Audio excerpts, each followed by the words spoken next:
Bro. Welcome to Genshin.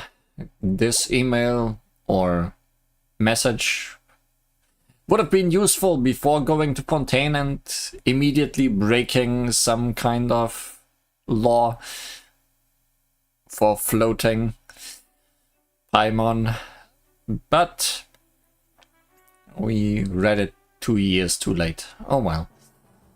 Today, also calling back to something from Fontaine. Or at least something we last met in Fontaine. We met the great Narwhal as one of our bosses in Fontaine. Or maybe even the big final boss of Fontaine, I don't remember. If it was the last thing we fought there for real. That whale has an owner, and that owner is the master of someone, and that someone is the master of Child. Child's master is Skirk. What a beautiful name. And Skirk is the new playable character of this version of the game. And today, that means we will be playing Crystallina Chapter, Skirk's story quest. Vast and unfathomable, the distant universe holds the hopes and dreams of countless souls. Yet when dreams collide, the sound of shattered hope rends the darkness, that haunting night which cloaks the fall of civilization. Too many to measure, joy and sorrow intertwined without end, forged into one by the unending passage of time, the past, the future, and the fleeting lives of the now. So Whale is child of Skirk. No, they are more like brothers in the constellation of master and servant. Like they are following the same person, which is Surtulogi or whatever he is called. Surtulogi the Foul. Which is some abyss bad guy, I think. And also familiar with Dainslev? I don't know. There was a lot of lore. Whispers betwixt stars and night. Let's accept. Sinister undercurrent. On an otherwise ordinary day on the road, you suddenly feel a strange discomfort. Listen to Paimon's advice. I do have a strange discomfort.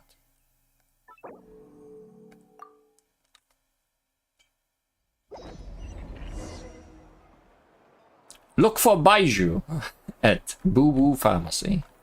But he's right here.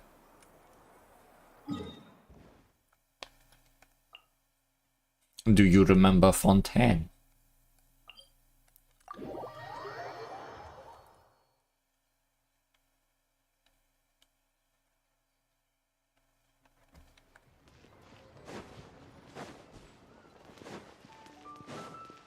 Time to roll.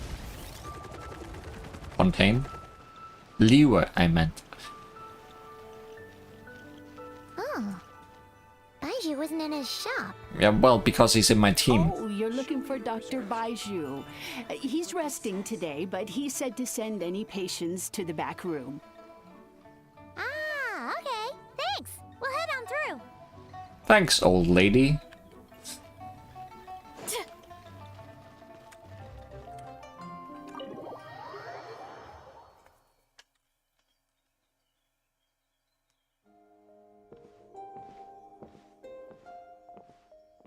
Ah, looks like we have a special guest. Snake no voice. Traveler, Paimon, welcome. What can I do for you? Snake man has voice. It's the Traveler. She looks absolutely beat these days. She has these huge dark circles around her eyes, like she hasn't slept a wink. Is this because of what happened last time? We could have played these stories in either order. And she keeps spacing out. You have to call her name several times before she snaps out of it. What do you think it is? Is she sick? Die. Oh, is Li Huan prone to sickness? I find this surprising. I guess I could be. I'm not sure. Very peculiar. In all the time we've been acquainted, this is the first time you've come to me with a health complaint. Come, let me take a look at you.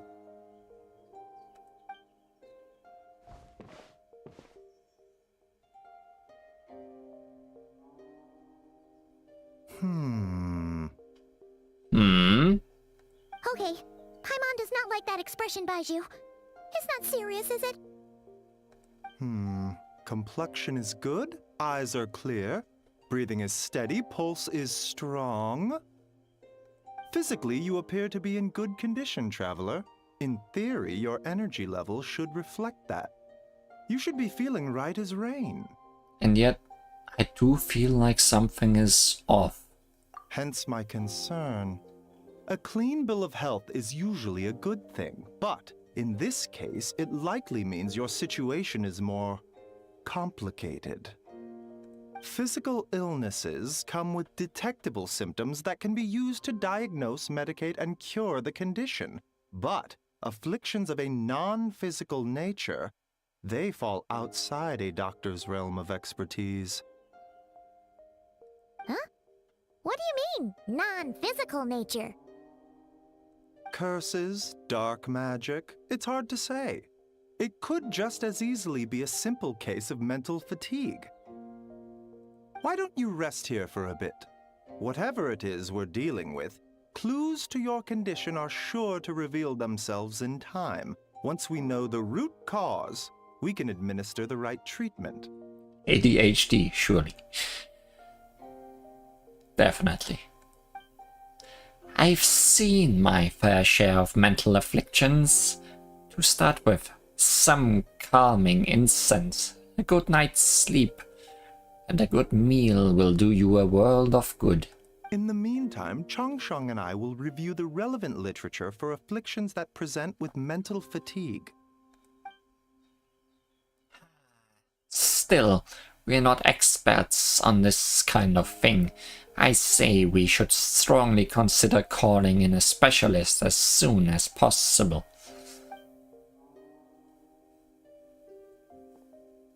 Oh, must be a rare condition if not even Baiju and Changsheng have seen it before. Well, all we can do is take their advice. You look like you're about to collapse anyway.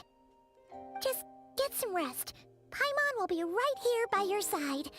Fingers crossed you'll be all better when you wake up.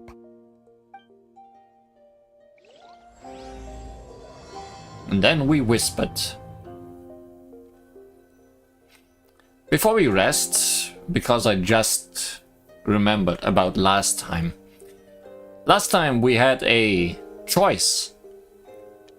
That choice mattered little, but it did. Because it means we got to keep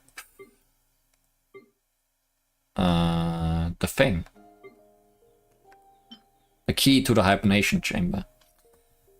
If we had actually given it to her, we would have lost this item. Will this ever be relevant? Probably not. But we have it in our inventory forever now. Because she instead got the one from our future past brother. Instead to fix our mistake of not giving it to her and closing the time loop easily.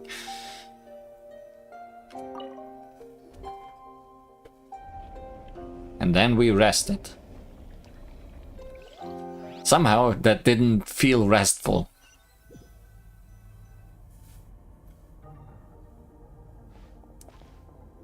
Where am I? There's a thick fog covering my field of vision. This feels more real than a dream, but too chilling to be real life. My breath freezes in my throat before I can even exhale it. It feels like my soul has been wrenched from my body and thrust into this strange and unfamiliar space. Surely you are just having a dream.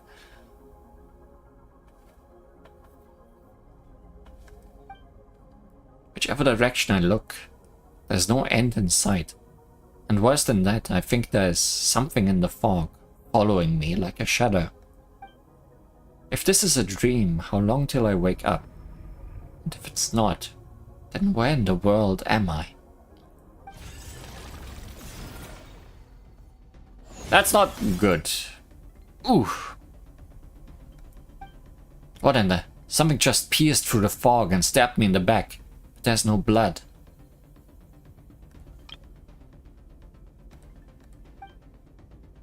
There's a strange light coming from the wound, and I see this familiar-looking spike retreating back into the darkness. Deep inside, it feels like part of me is missing, and now another wave of fatigue is washing over me.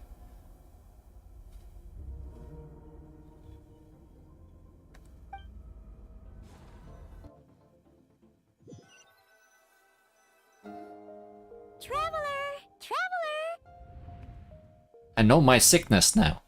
It's getting stabbed. Rise and shine. Time to wake up.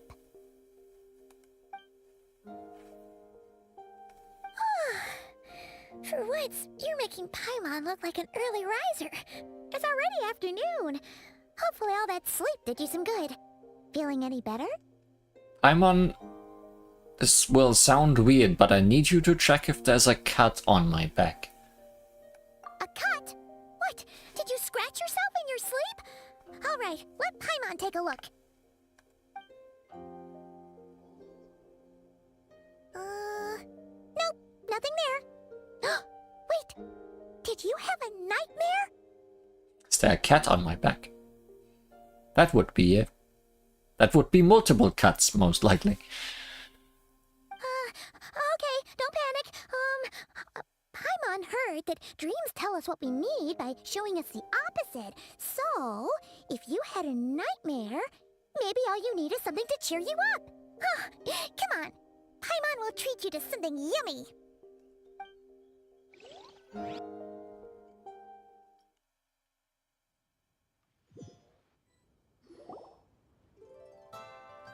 You and Paimon head to One Min restaurant, sensing that something isn't right. Paimon orders a bunch of dishes to cheer you up. What? So, in this dream, you were trapped in a weird place with thick fog everywhere, and then a spike came out of nowhere and stabbed you in the back? Oh. Okay, well, that's a new one. Are you sure it was a dream? Because from the way you describe it, it sounds like you were really there. But then again, you woke up right where you went to bed. And you were definitely in a deep sleep this morning. I don't know what to make of it either. Maybe it was just a very lifelike dream. Then, it's decided. Paimon will stay up and watch over you tonight. If anyone tries to mess with you, Paimon will beat him up. Or, wake you up first, and then we can beat him up together. Paimon's smile has a way of putting me at ease. But what I saw is still bothering me. That dream was so chilling, and it almost feels like there's something watching me from some corner of the world even now. Something stabbed me in my dream. When I woke up, there was no wound. Still, if I focus on that area, I feel a vague aching. Almost as if deep underneath the flesh, something is... Something is missing? Dun dun dun! Did you just say something? You heard that too. The flesh remains whole, but the soul is incomplete. Left unresolved, the mind will wither away along with it. So that's just how you appear in the middle of Leo. What the? Wait! Paimon remembers you! Your child's master! Skirk? Skirk indeed. She's a stork. Hi, Omega Prime. Skirk. Right! What are you doing here? Just skirking around. The last time we saw you was at the Primordial Sea in Fontaine, right? But then we left and never learned where you went after that. Child's been looking everywhere for you, by the way. What brings you to Wanmean Restaurant of all places? You came here looking for us? And were you the one behind that hocus pocus just now? Tell me, what is it that you saw? Tight-lipped, huh? I suppose that's fair. You, I'll take a glass of wine. That will make her less tight-lipped. Oh, of course. Coming right up. We make this one in-house. It's not too strong. Enjoy. Chef Mao, I'll take a grilled tigerfish over here. Coming right up. Ah, if I knew we'd be this busy, I wouldn't have approved Shenhe's vacation. At the end of the day, what happens to you is of little consequence to me. I'm not here to try and win you over. Trust me or not, the choice is yours. Not then. If you want my help, now's the time to speak up. You have until I finish my drink. Finishes immediately. What do you know about this situation? And why are you here? I was investigating an abyssal disturbance in the area and happened to notice you. Part of your soul is damaged, and the wound bears traces of abyssal corrosion. Need I say more? VA better. Getting better. Not yet really better, but getting there. Neither of those things sound good. Skirk seems to know something, and given what I've seen of her strength, I bet she can tell what happened to me. I don't know what her goal is, but in this moment at least, I don't think she has bad intentions. Well, should we trust her? What do you think, Paimon? She mentioned an abyssal disturbance. Maybe that has something to do with what's going on with you. But we could always find a different expert on the abyss to help us out. Not on short notice. So 50-50 getting better. Yeah. I think they should be back fully next version, hopefully. Yeah, and that thing she said about your soul being damaged is scaring, Paimon. Definitely something we should fix sooner rather than later. Skirk's an interesting one, that's for sure. But from what Childs told us, she doesn't seem evil, at least.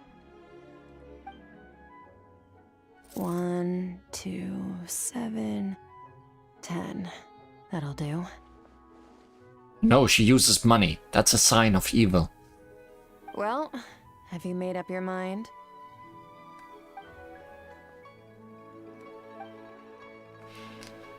What I saw was a dark space shrouded in a dense fog that wouldn't disperse. So that's all we know, Miss Skirk. Ma'am, can you help us? So, you couldn't disperse the fog. I understand. Come find me in the Guili Plains when you're done here. Oh, and I left cash for the drink on the table. Settle the bill for me, will you? Evil. Oh, okay. Huh? She disappeared. She skirked away.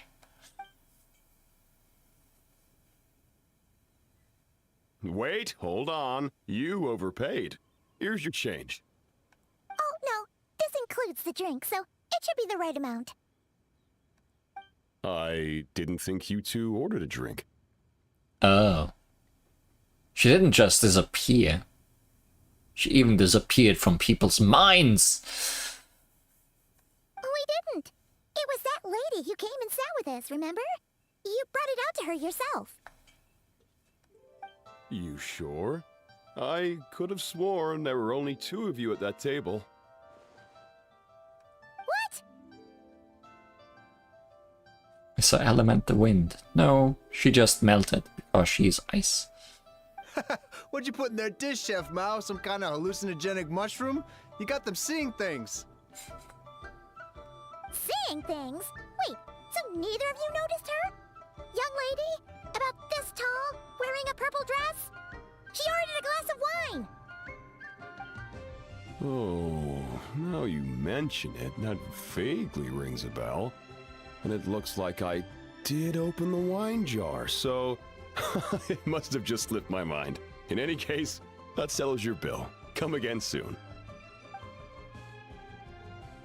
Chef Mao, check please. Coming! Okay, what was going on there? It's like they didn't remember Skirk being there at all. Even Paimon was half convinced we hallucinated the whole thing. But that Mora she left for us was definitely real. So Icy went. Yeah, she left us with a cold shoulder. Oh, this whole situation is giving Paimon the creeps. But anyway, she told us to head to the Guili Plains, right? Let's not keep her waiting. Gave us a chill down the spine. No, wait. We were poked by a spear. Far away.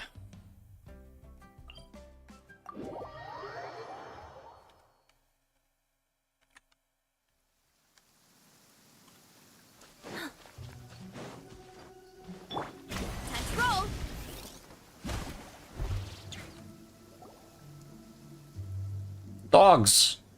Whoa, what are all these rift hounds doing here? They're really a plague that just keeps popping up all over the place.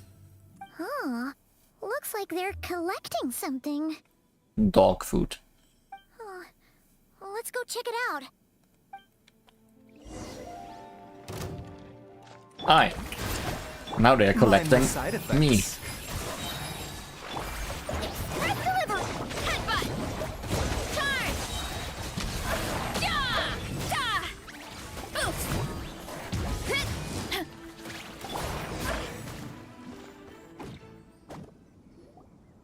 So, this is what they were collecting. It looks kinda like... God remains? Yeah. What is going on here? From the moment they are born, all beings with great power have an impact on this world. Even if their body is sundered and their soul extinguished, their influence remains. Miasma. Okay. Anyways, she also gave those the cold shoulder.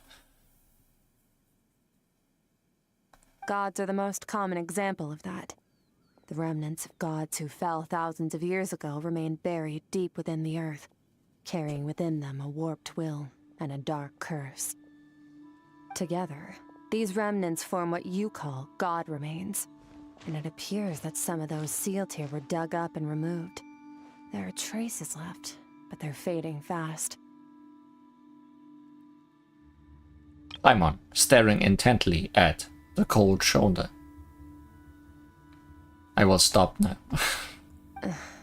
What are you doing? Nothing!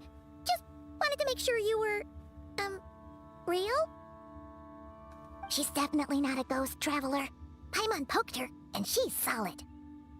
But what's her temperature? After you left the restaurant, the other diners acted like you were never there. Your life hangs in the balance, and that's what you're fixated on? Strange set of priorities. It's just curiosity. It's not like it's gonna get us killed. It was just a trick to avoid being perceived. If someone notices me, those memories are erased. Simple as that. Are we the same? Unlike you, I have no desire to establish a connection with the world. The weak and the lowly have no right to remember me. They're lucky they only have a few missing memories to show for it. Now, can we please get back on track? Okay. Where were we? Right. The god remains. So, basically, there's now less of them here than there used to be, right? Isn't that a good thing? In our experience, god remains are 100% bad news. A lot of terrible things have happened because of them. I don't remember where we last encountered God remains. Maybe it's a good thing by human standards, but power doesn't come from nothing, and it doesn't just disappear for no reason. If it's been all the way back in the Liyue story, I'm not surprised. I don't remember. The remains aren't just gone. they were taken. Like part of my soul was taken. Very clever, traveler. You aren't the only one who had something taken from you. There are victims like you everywhere. The only difference being, you can speak, and the remains cannot. So it went unnoticed. Something similar happened in Sumeru. Within the span of one night, countless consecrated beasts were slaughtered, and a large amount of the god remains buried in the desert went missing. Of course, god remains are just one of the targets. The culprit is chipping away at sources of power all over this world, including the Stella Fortuna above. Wait, you mean... the stars? Mm-hmm. 42 of them have died out in the past few months alone. Great. Too many people making gacha rolls, surely. In Conria, people believed that powerful individuals have corresponding Stella Fortuna. Even should that individual fall, their Stella Fortuna would not disappear, but gradually evolve into a new constellation. Yet now, stars are disappearing from the skies entirely, and it's not hard to deduce what's happening to the power they contain. Something has been leeching power from this world like a parasite steals nutrients from a host. And now, it's no longer satisfied with the remains of the dead. It wants you. Me? This time, it only took a fragment of your soul. But next time, there's no telling how far it could go. But why me? No one knows. All I know for certain is this. Getting back what you lost will not be easy.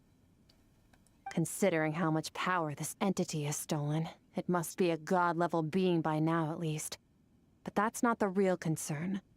Souls are fragile things, and yours could easily be crushed if you go up against it. So you're gonna help us, right? We're going to help each other. You are my ticket to uncovering this thing's true identity. Well, great!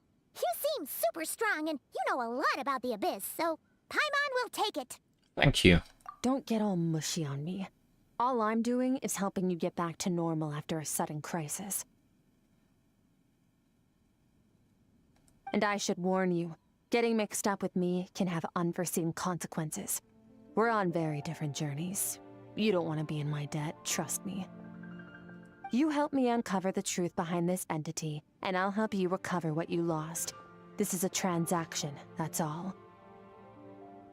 You would do well to remember that.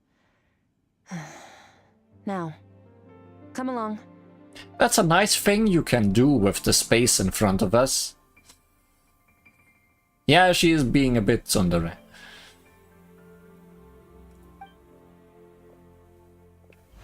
Where are we going? Yeesh. You'd think she'd be a little friendlier since she's agreed to help us. But nope, she's just like when we met her in the Primordial Sea. So cold. Well, whatever. If that's how it's gonna be, then she doesn't deserve our friendship. What she does deserve is a super embarrassing nickname. Skirk. Ah, Paimon's got it. Frosty the Lavender Melon. Serves that Ice Queen right. Aren't you usually the lavender melon? Is she your sister? You do look similar. Anyway, the important thing is that we get that piece of your soul back. So, let's follow her and see what sort of plan she's got.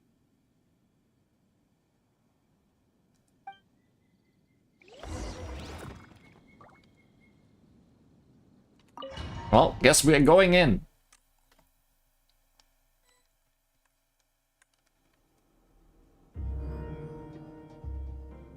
I want to leave again. Whoa, this place is way bigger than Paimon expected. Where are we? I mean, it was an abyssal rift, so the abyss. This is where I live. I suppose it's the closest thing I have to a home here. It seems more like somewhere in the abyss. It is. I brought you here because time flows differently in this place. Do we at least have a nice house here? I don't know how much Ajax has told you, but when he fell into this space, I mentored him for 3 months. In that time, only 3 days passed in the outside world. Ajax? Oh, right! That's Child's real name! Yeah, Paimon remembers him mentioning something like that. So, a month here is equivalent to 1 day in the outside world? That should mean we're safe from that power-hungry soul snatcher for now, right? Yes, well, I didn't bring you here just to show you around. In the outside world, the Traveler could be attacked at any moment. But coming here has bought us quite a bit of time. Now, we just need to figure out how to investigate that place you saw. The one full of fog. Both your description and the abyssal disturbance I felt point to that space having some connection to the abyss. It could even be a domain similar to this one. The thief who stole that fragment of your soul is hiding there. But the abyss is a chaotic and turbulent place. If we want to pinpoint their location, we need to see what that space looks like without the fog. Abyssal power can grant a special form of sight. Have you ever wielded abyssal power before? No, not that I'm aware of. Okay.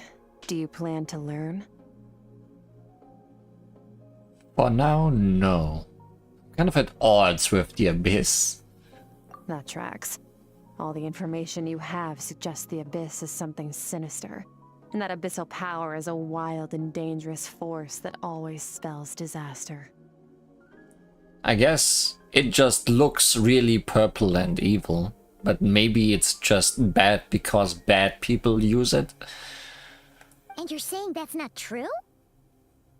Depends on your perspective. Floods and hurricanes take countless lives too. But if one day you gain the power to control them, what was once a calamity is now just another tool in your arsenal. I'll respect your opinion, though. Just means we have to turn to the second best option. What's this? A little abyss crystal that contains my power. Wear it on your head, and we'll be able to perform dream mirroring when we fall asleep. Dream mirroring? Sharing a dream. It means experiencing whatever the other person is dreaming. Everything they see, think, and feel. Since you haven't studied the art of using abyssal power, and have no plans to jump in the deep end right now, I'll have to do the investigating for you. With dream mirroring, every time you slip into a deep sleep, I'll see with my own eyes whatever scene plays out in your mind. Then, I can guide you through the dream environment, and we'll take back what was stolen from you. Huh. You make it sound so simple. So all I need to do is... Wait. Is there anything you need me to do? Tough to say. This is an unprecedented situation for both of us. Even assuming we do manage to find where this entity is hiding. Like I said, getting your soul fragment back won't be easy. To play it safe, I need to give you some special training first. Oh boy. Are we gonna go down the child route? Wait, you're gonna teach her some of your martial arts? Does that mean the next time we see Child, we have to treat him like our senior? Do as you want. For my part, I don't see you as my disciples. You're already a pretty good fighter. All I'm planning to do is build on your current skills, and train you for the specific scenarios that I think we might face. But that's enough talk. If you're ready to do this, then come with me. Time might be more lenient here, but that's no excuse to waste it. How many rifts are we gonna cross today? Oh, she moves fast. Paimon can hardly keep up with her. So, special training, huh? Kind of a rare opportunity. With your skills, there's not a lot of people qualified to train you.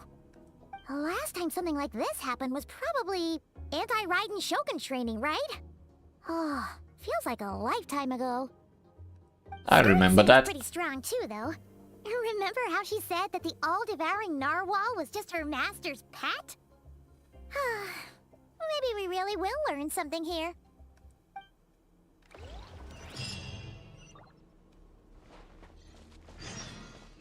Focused experience. No. Special training. Focused experience mode is not that.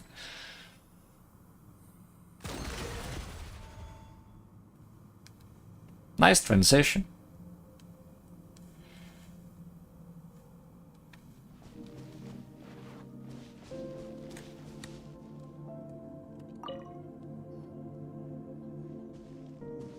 Ready?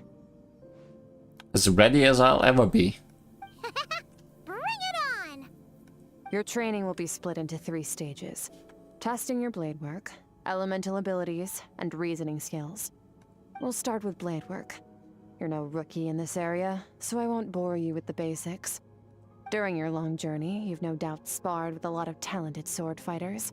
Consciously or not, you'll have picked up all kinds of techniques from them. You bet! There's Kaya, Master Jean, Kuching... Oh, and Kazuha, Ayaka... Yeah, we've met sword masters like you in every nation we've been through. You sparred with a bunch of them too, right? Nice to know it's all gonna come in handy now. Don't get too smug. In sword fighting, techniques alone are not enough. You need a cohesive system to bring it all together. A style or school of fighting. To use the human body as an analogy, your style is your skeleton, the foundation, the framework. Techniques are the muscles and other flesh attached to the bones. This is where your strength comes from. It would be really nice if we would get a upgraded moveset for our main character outside of their elemental abilities. Improving your sword fighting is like growing that body. If your frame got bigger and taller, but you didn't add any muscle mass, you'd be weak and flimsy. Then again, if you packed on pounds of flesh without a big enough frame to support it, you'd end up bloated and unwieldy. Understood.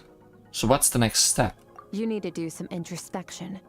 Take a good, hard look at your past experiences, and figure out which parts of what you've learned are just techniques, and which parts can be used to form your own system of blade work. Only then will you get the full utility out of all your thoughts and observations along the way. Only then will every strike you deliver make perfect sense. Wait, is that it? Paimon thought you were gonna teach her some cool new moves. Like when you went swoosh and opened a tunnel to another place. One day, you'll reach a new level of power where you realize that even that's as basic a trick as any other. But right now, our sword styles are so wildly different that teaching you mere techniques is pointless. There are no shortcuts in the pursuit of power. Failure is your best teacher, and rigor is your coursework. It's Karate Kid once again. That's all I have to say. Time to make a start. Train until you're satisfied with yourself. I'm Now satisfied. focus. Destroy the crystal columns as swiftly as you can. Did great. Not missing at all.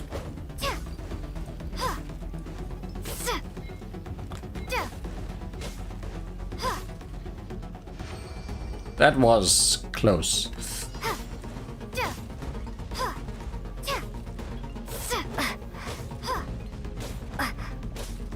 Oh, this is making Paimon's head spin.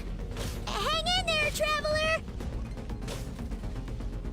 Wait, 900?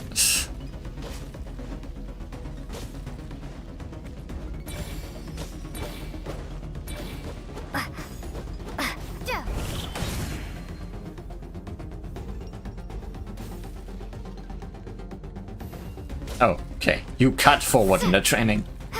I'm in the zone. Limitless power is surging through me. Oh, bigger charge attack.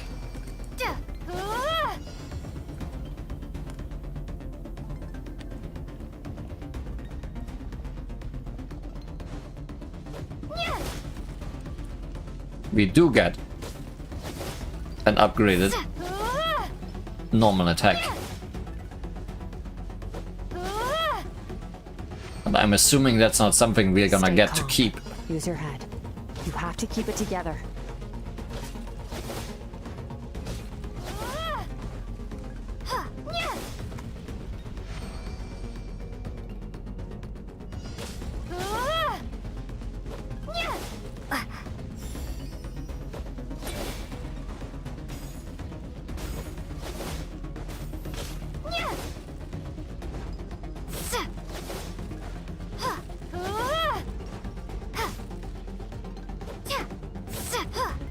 Oh, ran out of stamina.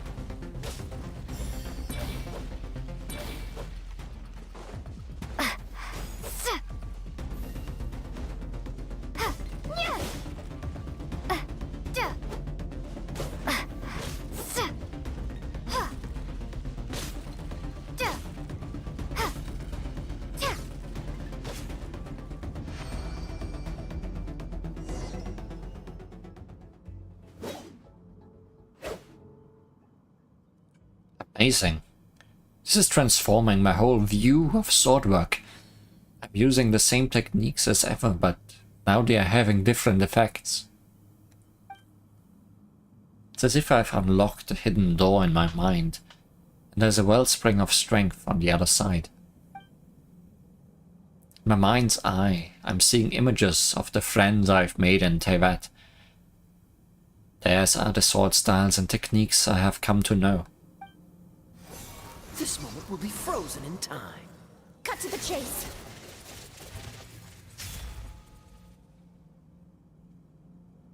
Consider a moment of true mastery that you've witnessed in another person, and ask yourself, what lies beneath the surface? What's their guiding philosophy? What's their state of mind as they maneuver their weapon? Now take that and practice it right away with speed, skill, and strength, over and over, until your hand is one with your mind. This is the only path to true growth. Step on up. Dance with the waves. I see eternity go by in an instant, the autumns of many years from a single leaf, thus I shall slice this maple in a flesh, and ask a question of the ages. A sword style. My journey.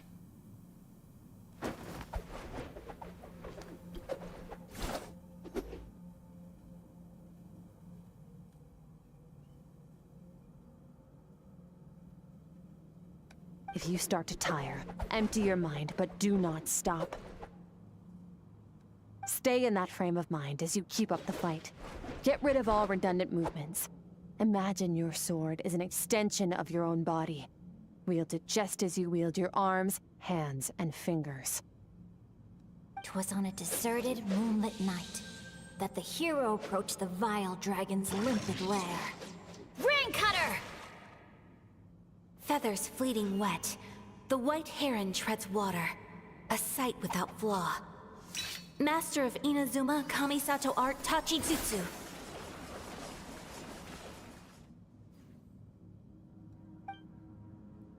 Each slash of my blade, I feel my strength increasing. I don't know if my weapon can contain all this power. I'm in the zone. Limitless power is surging through me.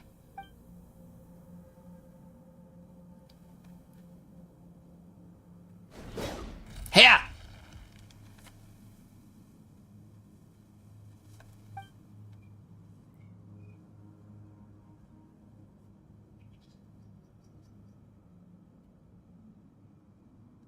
Huh.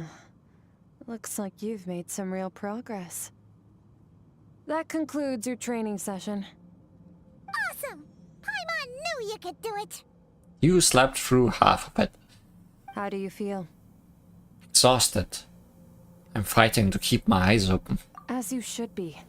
Time flies when you're training hard. You've actually been going for several days now with no rest. Yeah, meanwhile Paimon's had a whole bunch of naps. But you were so focused, she didn't want to interrupt you. Go get some sleep. I'll be doing the same very soon. Let's hope you see that foggy place in your dream, so I can get this investigation over and done with.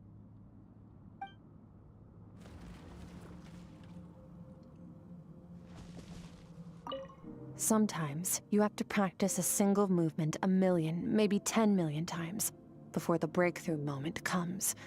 Nothing in the outside world can help you in this process. The most important thing is to remain patient.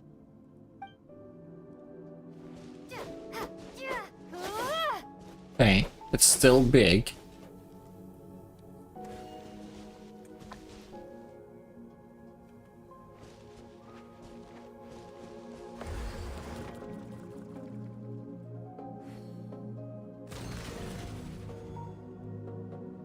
Oh good, what a nice house.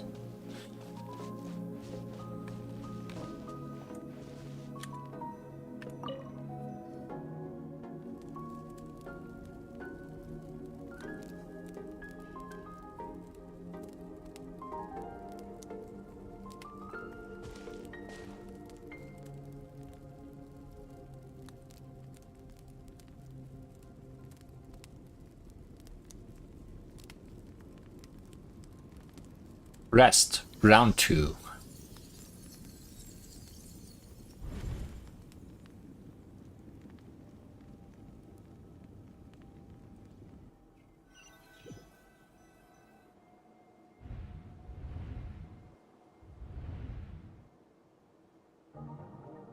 What is this place? Have I been pulled back into that place again?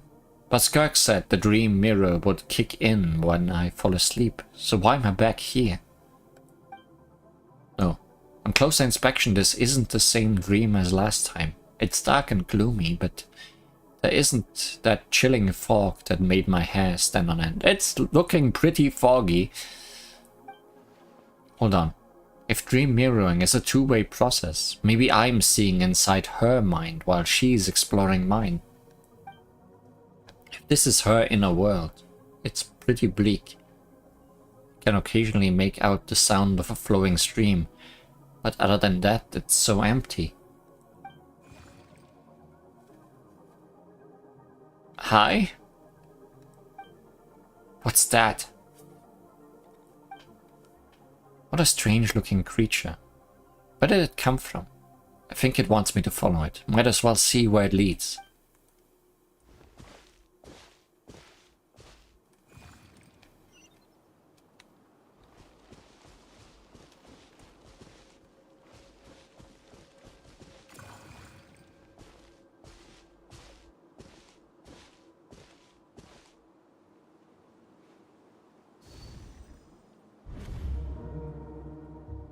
Skirk, why are you skipping classes again? We've talked about this. 'Cause he's a crabby old man, and he's a boring old man. I don't like going to his classes. Crab. Excuse me. You shouldn't talk about your teacher like that. It's very disrespectful. All right, let's not get into a big fight about this. Skirk's learned what she needs. There's no point forcing her to sit through more classes if she doesn't want to be there. But I'd still love to hear about what you got up to yesterday. Why don't you tell your dad all about it? I went diving, and I saw this huge fish. I never knew they could get that big. It looked kind of dumb, though, with that stupid big fat head. I tried to shake its fin, but it just spat water at me. Skirk, you have a heart for a face. Also, Skirk, wow, your personality changed from when you were a child.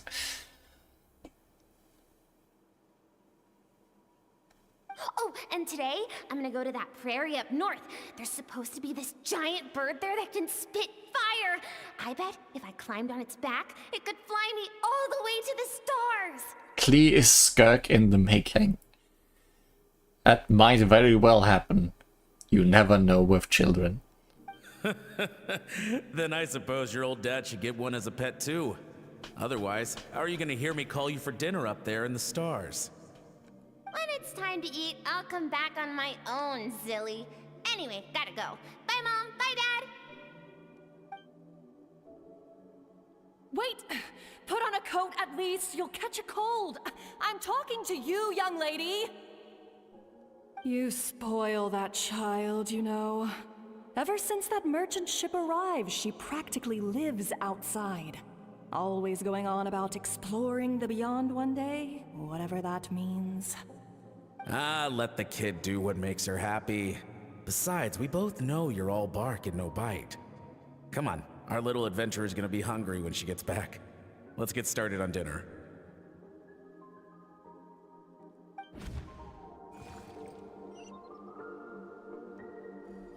So, you're out. We're gonna get Skirk backstory. The weather's wonderful today.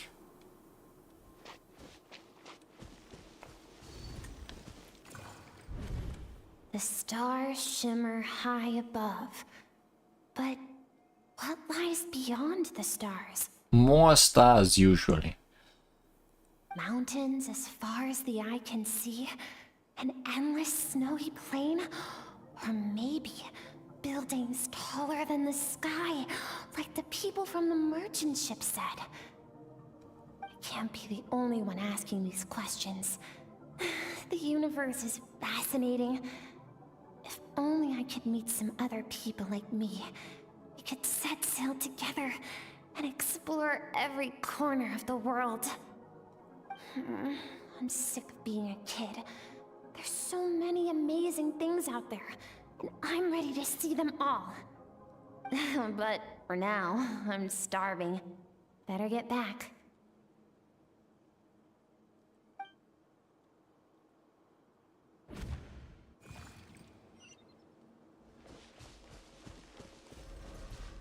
Huh?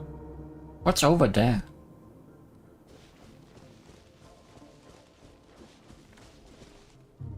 Something's going on.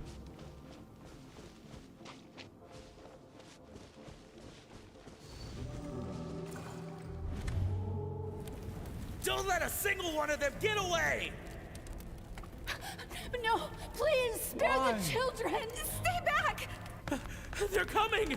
Run! Help! Eliminate the threat. Take him down. Don't be scared. Ah! This way! We'll never make it! Fire. There's fire everywhere. What happened? I told you we shouldn't have trusted these outsiders!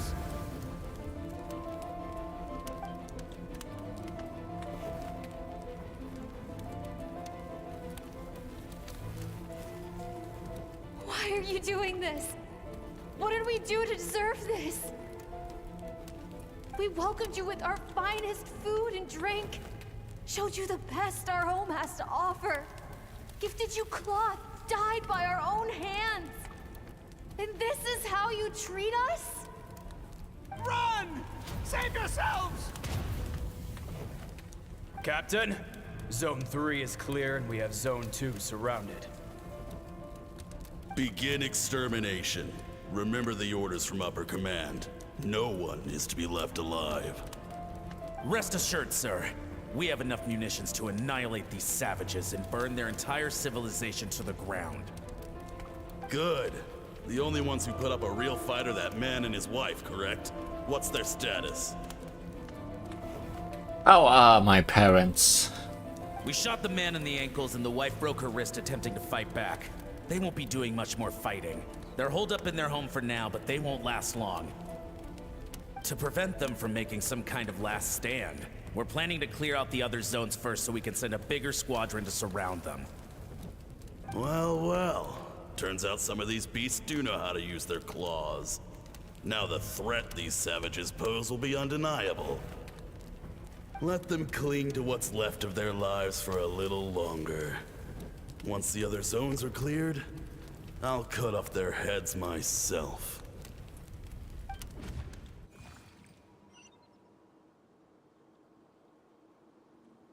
I feel like I'm breaching Skirk's privacy here.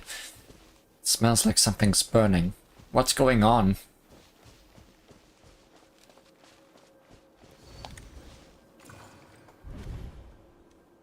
Dad? Mom? I'm surprised you managed to enter the house. considering they hold themselves up in it. Skirk, you're all right? Thank heavens. I'm so happy to see you, sweet girl. But you need to go. It isn't safe here. They'll be back any second. What happened? You're bleeding a lot. Dad?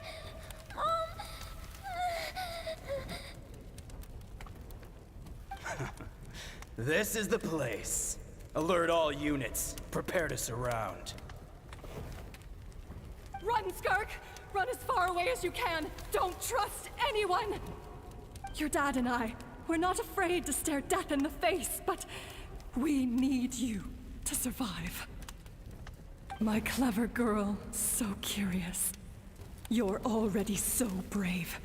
I know you're going to grow up to be such a positive light in this world. Whenever you miss us, just play this song. Remember, life is a gift. Don't let darkness claim it.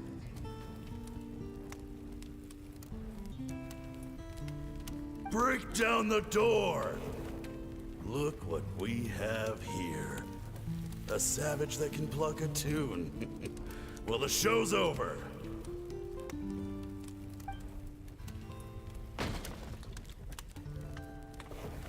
You! Stop singing! Shut it! I said shut it or I'll make you! Fine. Have it your way!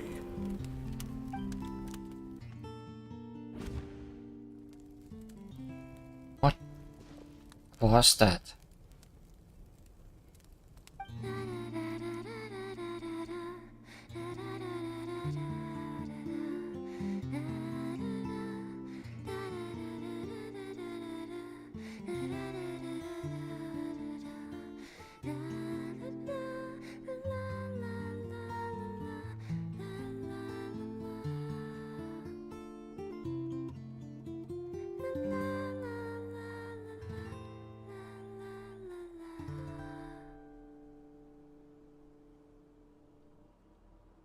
I guess the song had no lyrics. Hey, she's playing a good tune.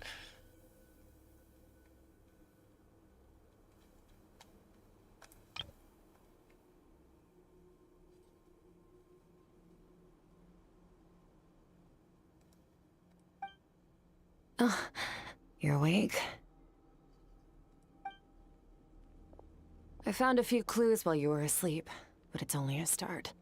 Now, time for the second stage of your training. You do know that I saw your dream? This time, the focus is elemental energy. Come find me when you're ready to begin. Or your past?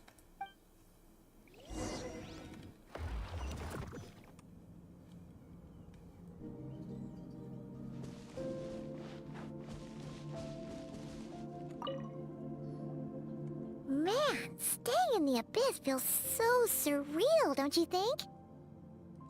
No day and no night. It's like time hardly exists. If we weren't careful to keep track, it feels like we'd have no idea how long we've even been here. Well, except for the fact that Paimon still gets hungry like clockwork. You go do your training. Paimon's gonna grab a bite. What food do we have in here?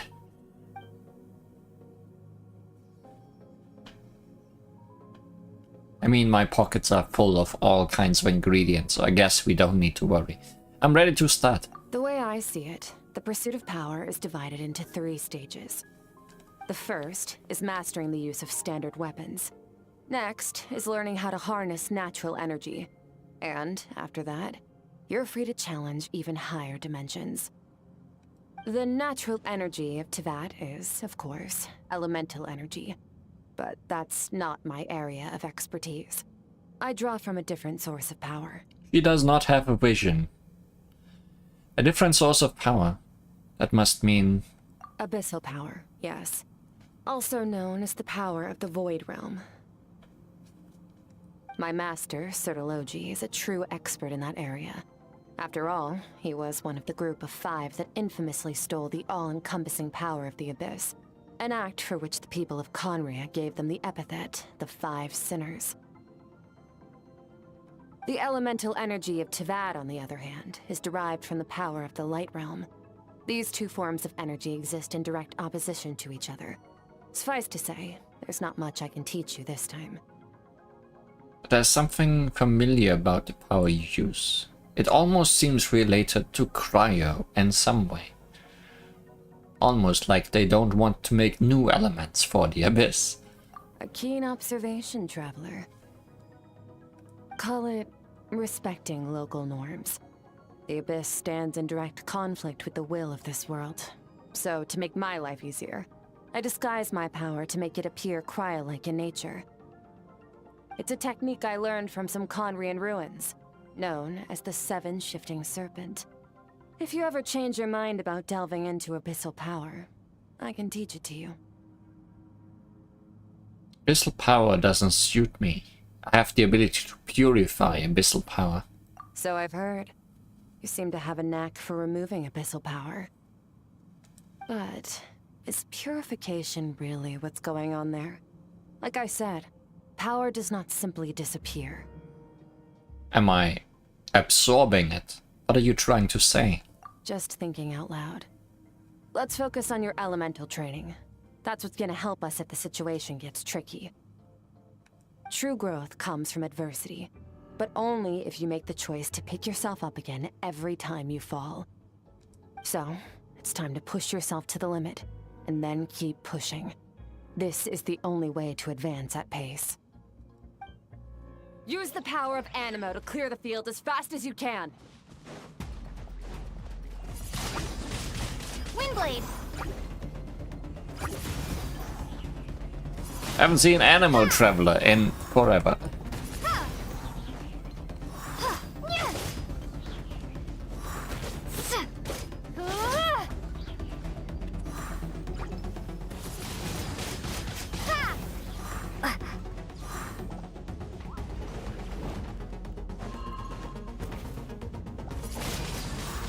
Windblade!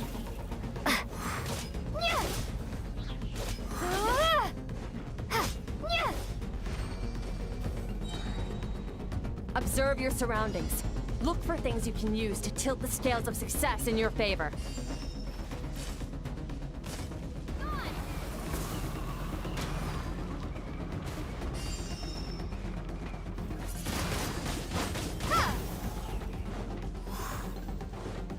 Windblade!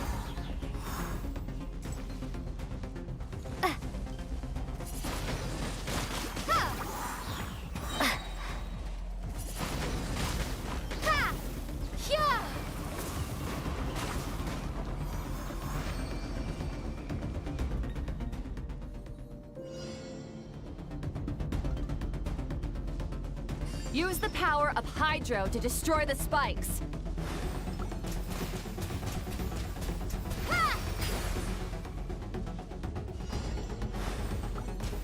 Faster. Don't give them a chance to strike you. You need to be quicker than you were in your dream. You can't afford another injury like that. I shouldn't stop, I guess.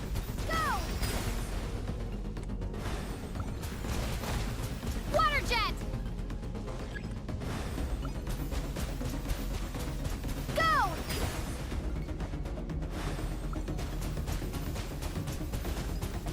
Water jet!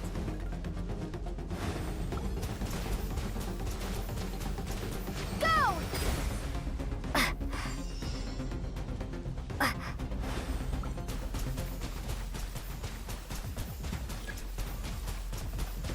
Water jet!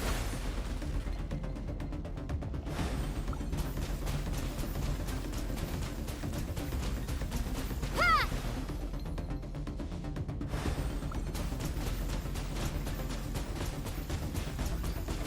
Water jet!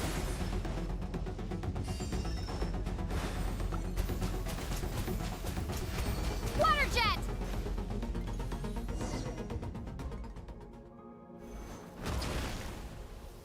On my journey, I've gained different elemental abilities, but I've never trained them all at once like this. Because I always need to go to a Statue of the Seven to change. You need to understand what makes you special. The ability to wield elemental energy without a vision and switch between the elements at will.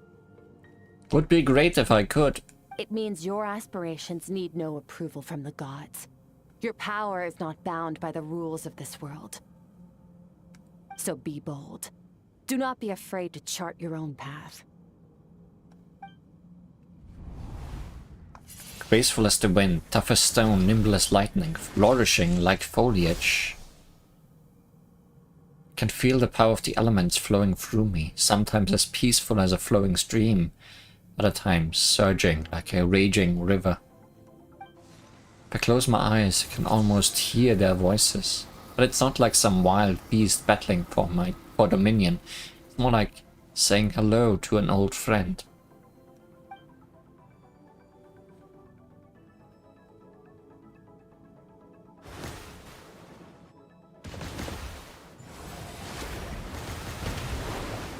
Very good. It seems you've reached a deeper level of connection with the elements.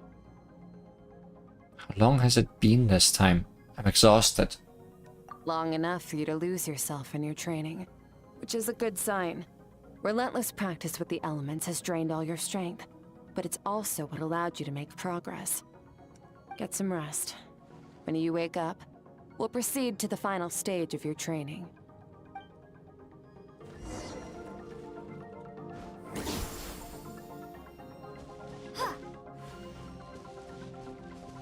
If you wish to master the elements at a fundamental level, you must see the entire natural world. Nature in all its places and forms. That is part of what it means to be a traveler.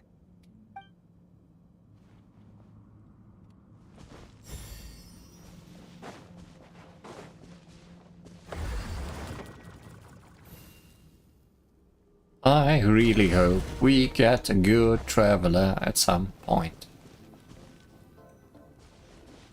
I mean, some of them are good, but like really good.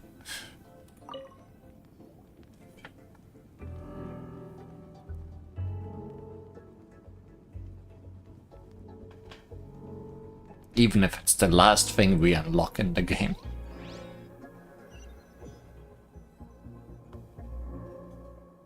This place again. Did you bring me here? Who are you?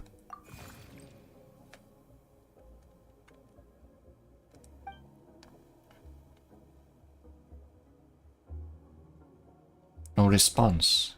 The strange creature just floated away. What is that thing? What is it doing in Skirk's inner world?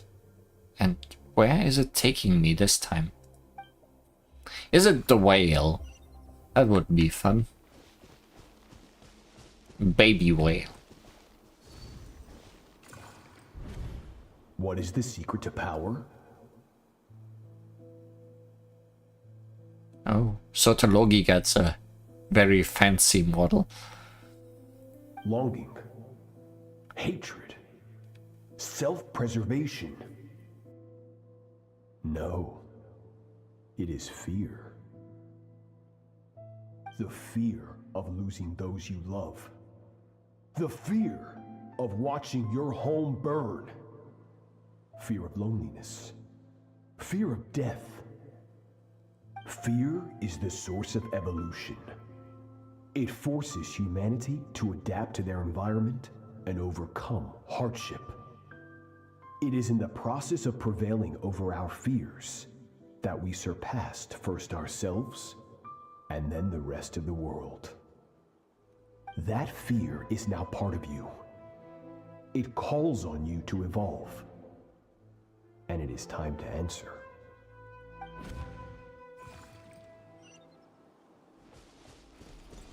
Ow! It hurts. Daddy. Mommy.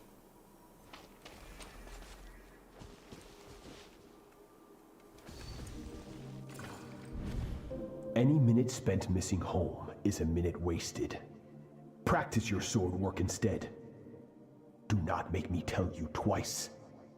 I guess that's how all her personality left.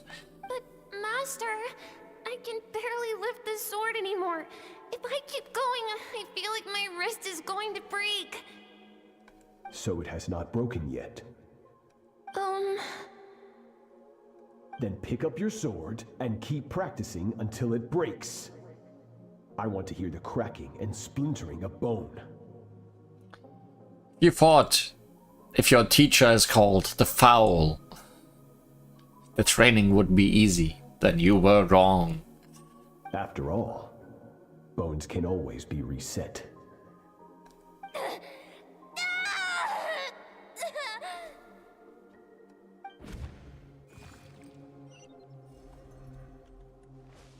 And breathe. Everything's gone black.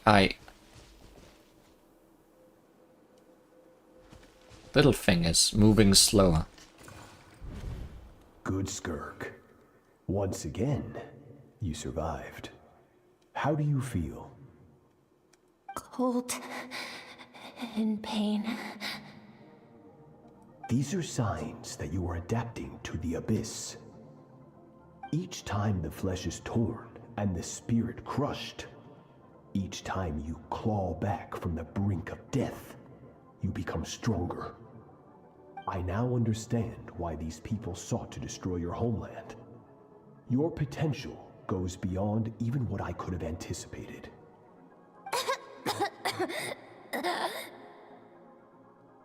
But you still have much to learn in your pursuit of strength. Your mind is rife with distractions. From now on, I shall show no mercy in your training. You didn't show much mercy up until now. You must learn to shut out all the pointless emotion. Crush the self that makes you weak. And become master over your physical form. Get up, Skirk. Wipe the blood off your face. Cut away the rotten parts of your flesh. And mend what is broken. Then take up your sword.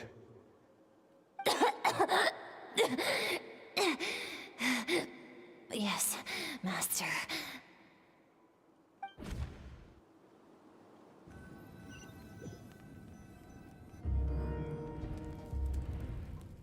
Dream is over, but I can't get that suffocating, oppressive feeling out of my head. I have so many questions about Skirk's past. Where does she come from? What has she been through? Well, we saw some of the latter questions answer. You're up! Hopefully you got some good rest. No, that was terrible rest. Skirk said to tell you that she's ready to start the final stage of your training whenever you are. So, want to head over now? Or did you want to wait a little? I really want answers, but right now it's vital that I complete my training. But the curiosity. Once that's done, I'll find a chance to talk to her. Not if you immediately forget she ever existed.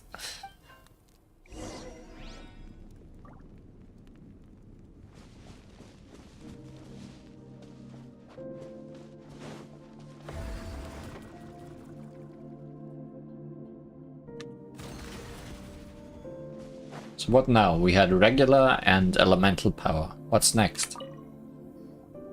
From your training so far, you have gained better command of the sword, and more control over your elemental abilities. Thank you. It's all thanks to your guidance. That's only part of it.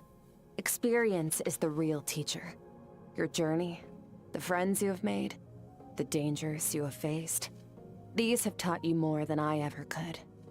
Now, it's time to focus on how you react under pressure. You must be able to think rationally, even in unpredictable combat situations. To simulate this, I'm going to attack, and you're going to block. Oh, good. Ready? Born ready. Give me your worst. Not bad. That defensive stance looks near unbreakable. Just like your brother. Oh, that reminds me. You still don't know what happened to him, do you? Do you?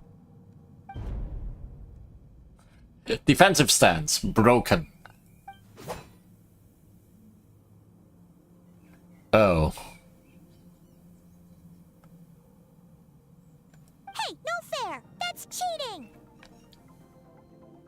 You think every opponent has the same moral code as you? You can denounce their deplorable methods all you want, but only if you live to tell the tale.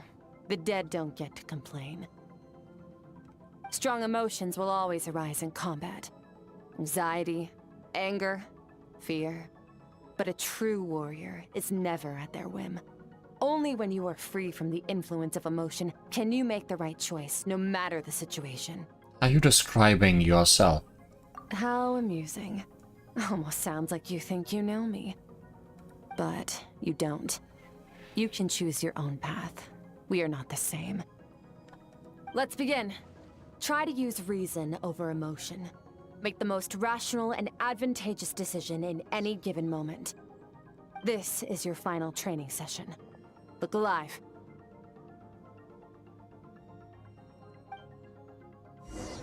Same drill as before, but this time I'm going to interfere. Hold your focus.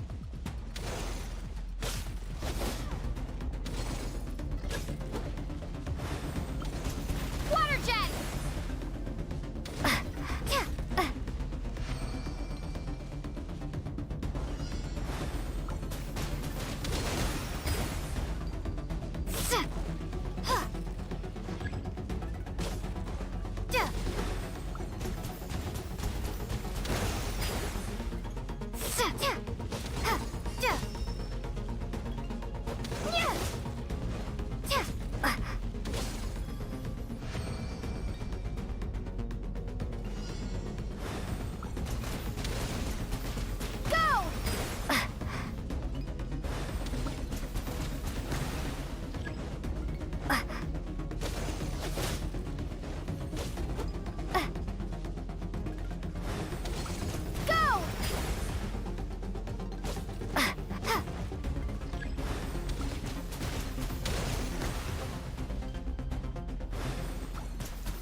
Yeah, that was a choice I made going there.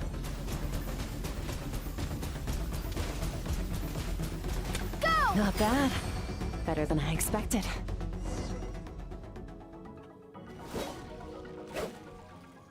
It's not easy to control my emotions.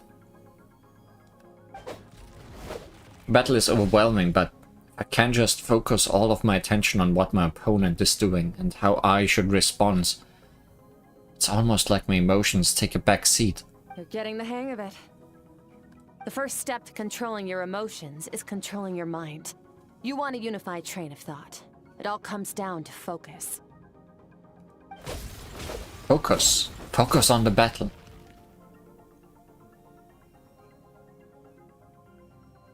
I think it's working. I can choose to tune out anything that isn't relevant to the battle, but I think I'm still pretty far from having full control over my emotions.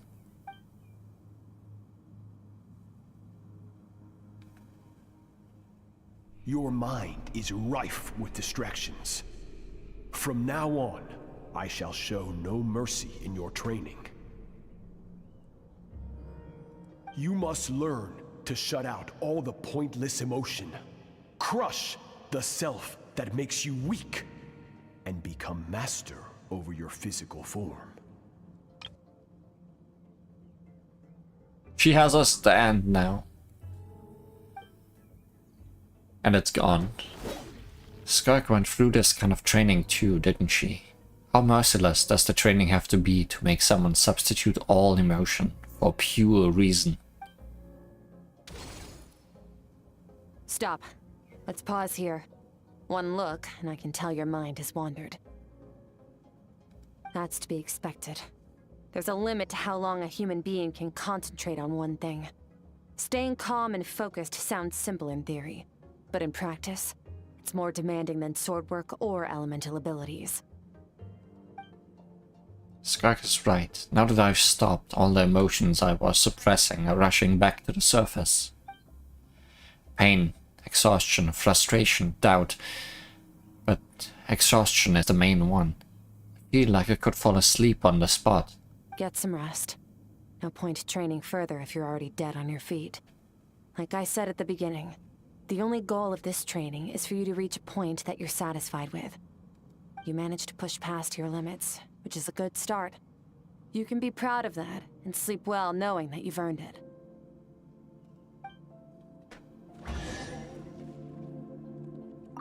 Warriors will train day and night to perfect their skills. But when the battle comes, their fate may be decided in a matter of minutes. One mistake, one moment of hesitation, and just like that, all their blood, sweat, and tears were for nothing. You need to push yourself to perfection, or you might not even live to regret it.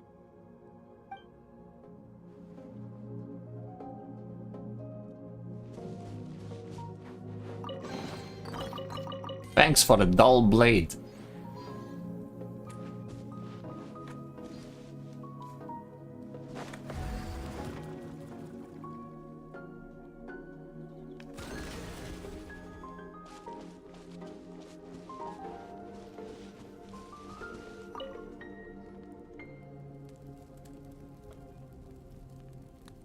Backstory, Part 3.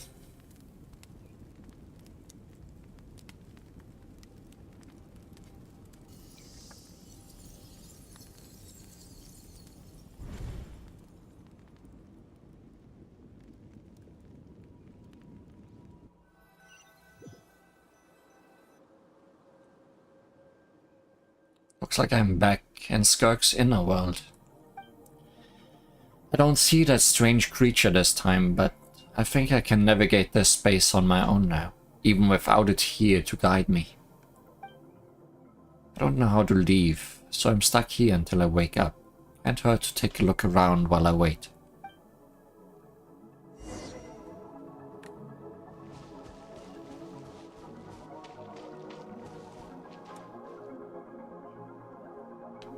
Skirk is amazing. She faced down that terrifying giant and cut its head clean off. Oh, she got hurt though, didn't she? I heard it was pretty bad. Yeah, well, that's a given. But the moment she was on the mend, she got right back to practicing her sword work. I heard Master suffered a grave injury once too. Lost an arm and a leg and still came back stronger than ever. Skirk's becoming more like him by the day. Incredible. I wonder if I'll ever reach their level. They're always so resolute, so unshakable.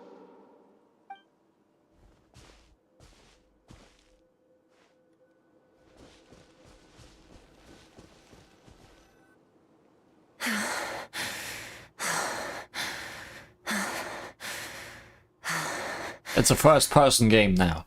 Pathetic. You're not even trying. You're so much weaker than you think.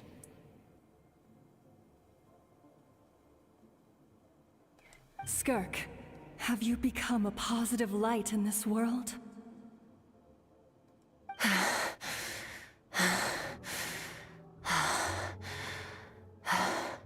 Do you even remember how many of us perished in that fire? How many bodies were left to rot on the scorched earth? Yet you alone live on.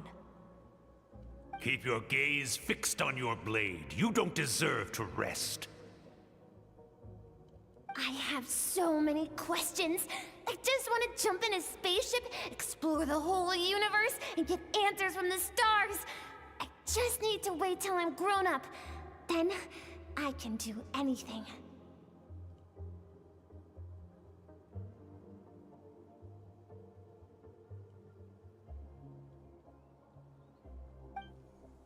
Now, you must bid farewell to who you were in the past, and become someone stronger. Run, Skirk, run! Only death awaits us here. Keep running, and don't ever look back.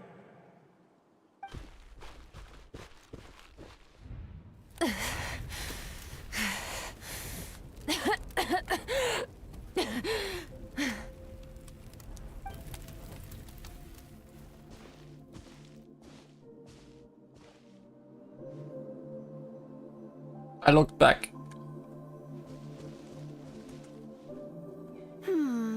Let's see here.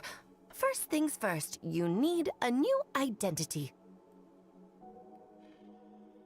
Always comes back to Alice. Going around telling people you're from somewhere beyond the stars won't do, now will it? How about saying you hail from beneath the earth instead? Aliens, aliens. As the Conrian saying goes, venturing out into the universe and down into the abyss are the same in that both are braving the dark unknown. Well, I'm a visitor on this planet, so I'll follow the rules. Ah, splendid. That saves me quite a bit of trouble. Let me offer you a piece of advice in return, although it might not be what you want to hear. I know the pursuit of strength is important to you, but taking a moment for yourself every once in a while is never a bad idea. Ignore her existence for too long, and there will come a day when you can no longer hear her voice.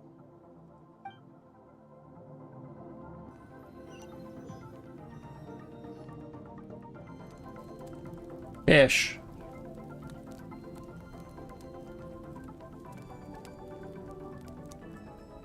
Huh? The dream is over. I can hear the crackling of fire in the distance, and there's a fragrant aroma in the air. Grilled meat. You're awake! You must be starving, right? Ta-da! A barbecue feast just for you! I'm a little hungry. Yeah, I'm starving. Of course you are! That's why Skirk and Paimon got this all ready for you. Dig in, before it gets cold. You two... So you're best friends now? Ah, well, if you're around someone long enough, it's bound to happen. Plus, Skirk can cook. So, Paimon decided she can forgive the whole Ice Queen thing. Paimon's not one to hold a grudge. Here's an idea. Let's save the chit-chat until after the meal.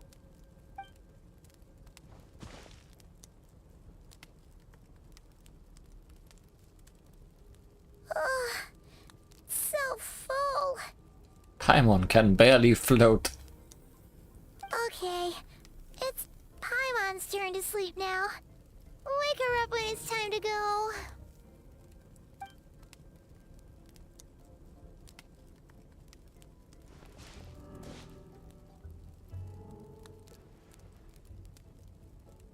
I have good news. First, your training is complete. You have what it takes to wield immense power. Now it's just a matter of putting it into practice. Continue to learn from your journey and hone your skills against formidable opponents. Second, I've located the culprit we've been searching for. Next, we just need to retrieve the missing part of your soul, and our business will be concluded. Thank you. That was a lot faster than I expected. When Ajax trained with me, he once told me he was bursting with questions. So I allowed him to ask me 3 of them before he left. You and I may never meet again, Traveler. So if there's anything you want to ask me, now's your opportunity. Just like Ajax, I'll answer 3 of your questions. And how many can I choose from? After spending time in Skirk's inner world and witnessing her memories, there are so many questions I could ask. But the most important one is... Are you really from Teyvat? You already heard the answer to that. No, she's not. She's an alien just like you. Okay, not the angle I was expecting. What makes you ask that? I'm sorry I didn't tell you earlier, but while we were dream mirroring, I think I saw your memories. Has an alien name after all, yes.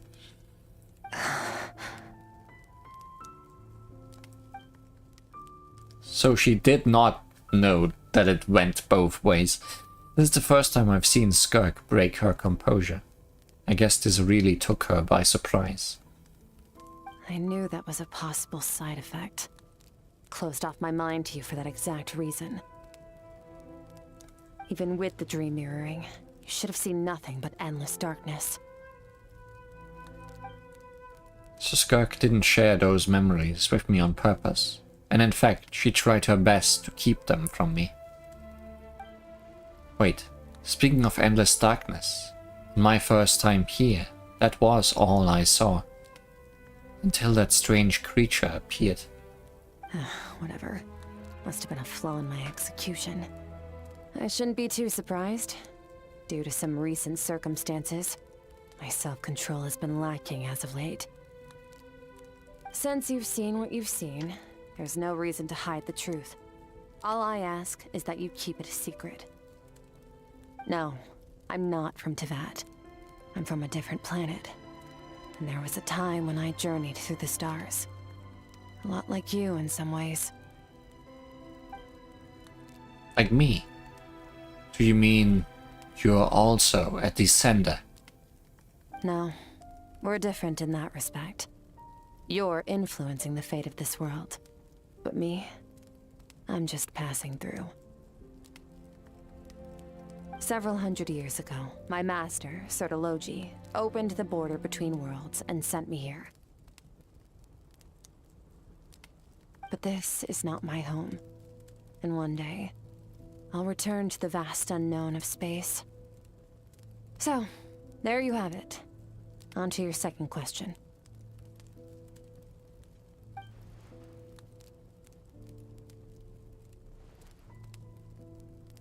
What is your goal in coming here? Especially if you are not trying to change anything or influence anything. To become stronger. Makes sense. I guess. This is all just training. For certain reasons, I need to bridge the power gap between me and my master as quickly as possible. But first, I need to understand the source of his strength. To do that, I need to follow in his footsteps. Walk the path he once walked. And somewhere along the way, I'll find out how to defeat him. That is my sole focus and purpose. Okay. You have one question remaining. Skirk's goal is to defeat the Foul. I can hear how serious this is for her. I wonder what those certain reasons could be. But given how quickly she blazed through that answer, I doubt she wants to talk about it. I have one question left. What should I ask? Are you gonna give me a choice? You make it sound so easy. Ever since the incident I experienced there, I've never stopped searching for Master Skirk and that unknown abyss. But it's been years now, and I've still found nothing.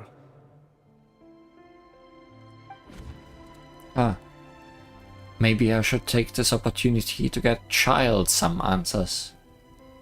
Well, your last question? You know Child is looking for you, right? Are you going to let him see you? This was your last question. We are gonna ignore this one. Ajax. His situation is different than yours. Before you ever crossed paths with me, you'd already encountered many formidable people, studied their techniques, and developed your own skill set. So, during your training, all I had to do was build upon that foundation. But Ajax was so young when he came to me. A complete blank canvas. Children can't help but imitate their role models. In the long run, that would only hinder his growth. Once Ajax has enough strength in his own right, I will allow us to meet again. Until then, let that motivate him to reach his full potential. That was a calm and calculated answer. It's like she was talking about something entirely mundane. I don't know why, but I'm not buying it. She makes it sound like the decision has everything to do with Child and nothing to do with her. But what does she actually feel about it? The Abyss is completely silent. This domain must get lonely after a while. Not to mention, she said it's been hundreds of years since she arrived in Teyvat. And even longer than that, if you account for how slowly time passes in here. Unlike you, I have no desire to establish a connection with the world. The weak and the lowly have no right to remember me. They're lucky they only have a few missing memories to show for it. In all that time, she never established a connection with this world. Was it really just because she looks down on the weak? I doubt she'd give me a straight answer if I asked. Besides, I already used up my 3 questions. She was happy to give me cold, hard facts, but I still feel like I haven't heard the true voice. Wake up your companion. It's time to go. Oh, and everything I just told you. Best keep it a secret from her as well. I mean, Paimon likes to talk, so I understand that. Also sleeping with her finger in her mouth.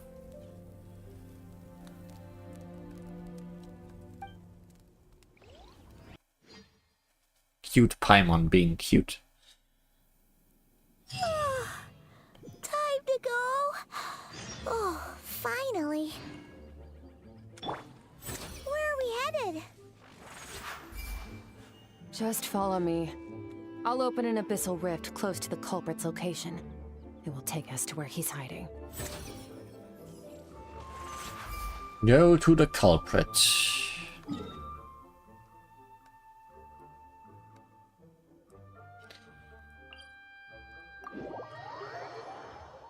Near the chasm.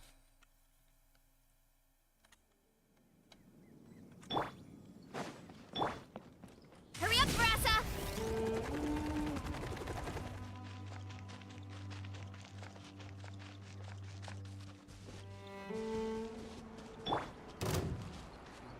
Ooh. Really? One slime? How about we don't?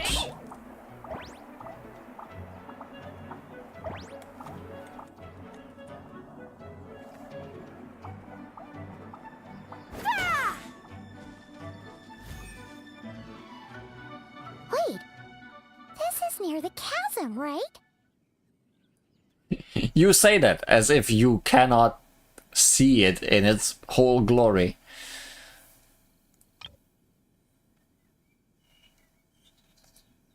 Yes. If we enter from here, we'll be able to reach that place from your dream. You have some experience with abyssal domains by now, but still, this is someone else's territory. Best to proceed with caution. Don't worry, Paimon's an expert at hiding behind other people for safety. Oh, but, that means you need to stay safe, traveler. I will. Let's teach this thief a lesson. All right. Remember your training. Time to put it to use.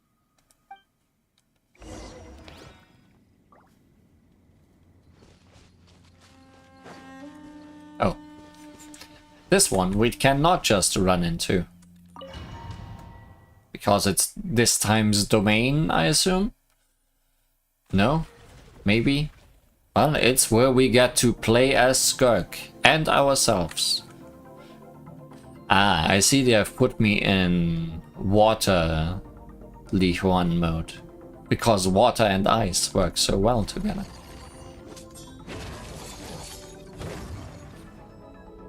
That's certainly an idle animation.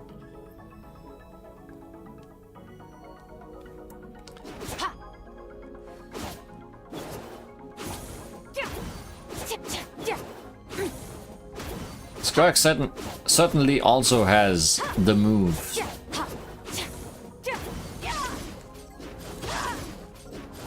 Oh yeah, that's the thing she used to attack me during training.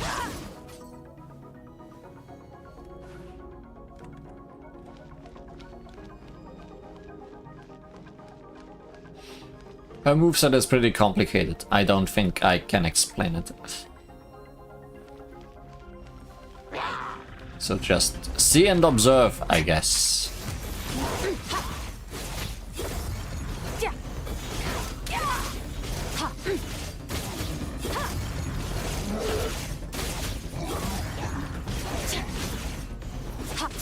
Water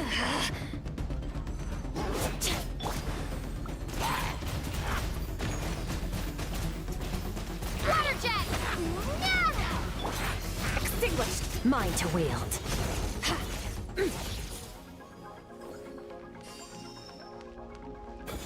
She does move a little bit like a fish. Like she gets this tail fin during some of her movement.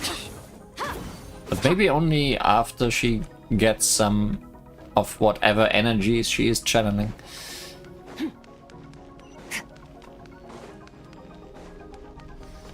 Whoa! Look at all these spikes! Careful! Don't get hit! You know what? Paimon's just gonna float behind you. Come on, you got this. Yeah!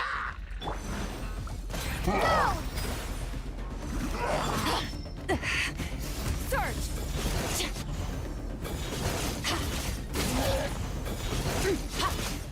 Mine to wield.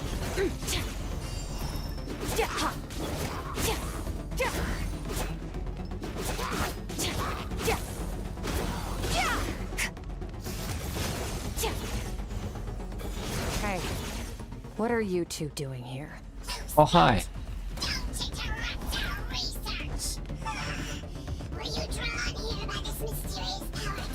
Dusty, like an abandoned house. Let's press on. Distinguished power. Ha.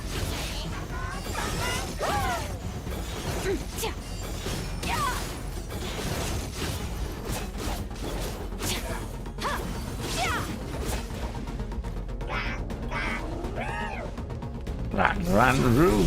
Mine to wield. Ha.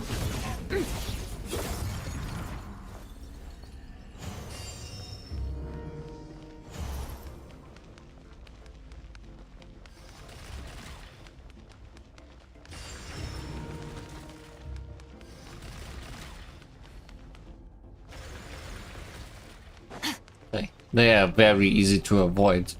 You actually just stop and think about it for a moment. Streaming.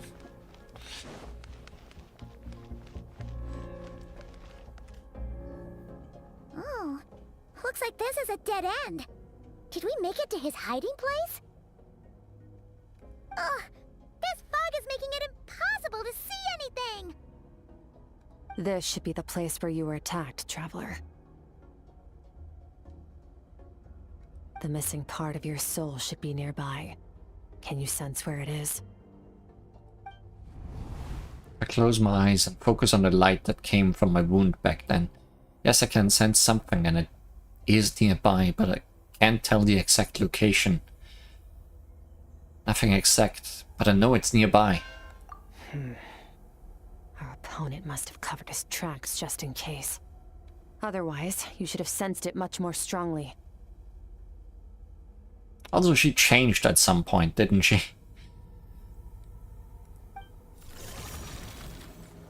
Hold on! Look! The spikes are back! Stay calm. Let's hold back a little. Give our enemy some wiggle room so we can see what we're dealing with. If you're too reckless, we might be playing right into his hands. Our enemy took part of your soul for a reason. It's likely he integrated it into his attack somehow. If we're smart about this, we can track it down.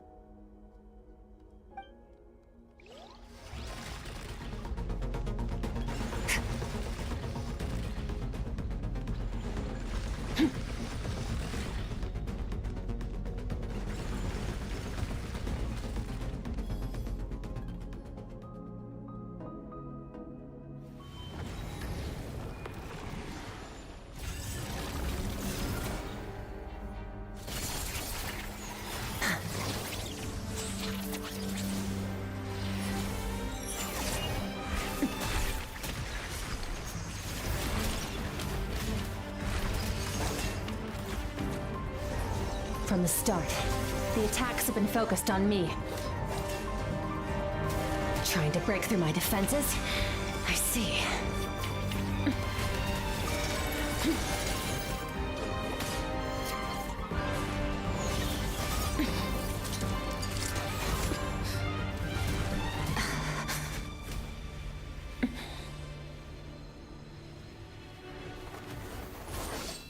Got you now.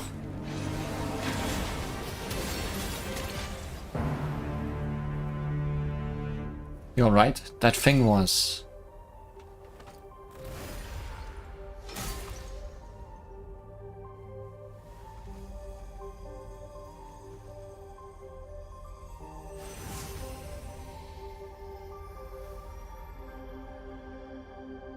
There. I got it back. Traveler!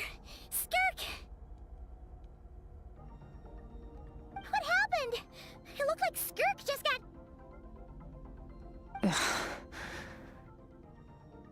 In the Grayley Plains, you asked me why this enemy chose you as his target. Now, the answer is clear. It's not just the fact that your strength is impressive. It's also because of your ability to, as you put it, purify abyssal power. Whatever that actually means. The fact is, that ability allowed him to do something that should have been completely impossible. Namely, break through my defenses and steal my power. So you were his real target? He was after you from the beginning. No. He couldn't have known I'd come to his domain. He only stole your soul fragment because he knew the value of its power. I doubt he expected it to come in handy so soon. Call it fate if you want. I believe that's the term they use in this world for arbitrary coincidences like this. In any case, it works to our advantage. Once I realized what he was using that power for, it gave me the chance to get back what you lost. But now you lost. I'll cope. Well, done gorging? Good. Time to answer some questions. Okay, you get 3. How did you get the power of the all-devouring narwhal? I ate it. The all-devouring narwhal? Oh, of course! Paimon knew that spike thing looked familiar. It looks just like that narwhal's horn! I highly doubt you acquired that power through your own strength. Tell me I'm wrong. Oh, you're not asking me. You're desperate enough to scour the land for god remains and whatever vestiges of power you can find. That alone proves you wouldn't be able to defeat a creature like that. Which leaves one possibility. You know my master, the Foul, Sertologi. The Foul? Who dares call him foul? Sertologi.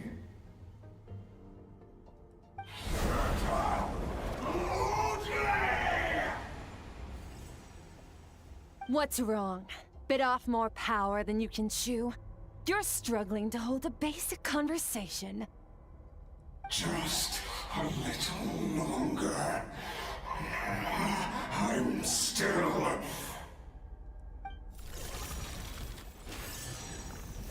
Look! It's back! Those obsessed with power will let it devour them before abandoning their pursuit. What should we do now? Keep calm and use reason to decide the best course of action. Skirk was stabbed by one of the spikes while retrieving the fragment of my soul, and in the process some of her power was stolen. Now I need to get stabbed to get her part back, and then we repeat that forever. The culprit is hiding somewhere beyond the fog. I have a good understanding of his attack pattern from the fight just now. If we pursue him, our chances of winning are high.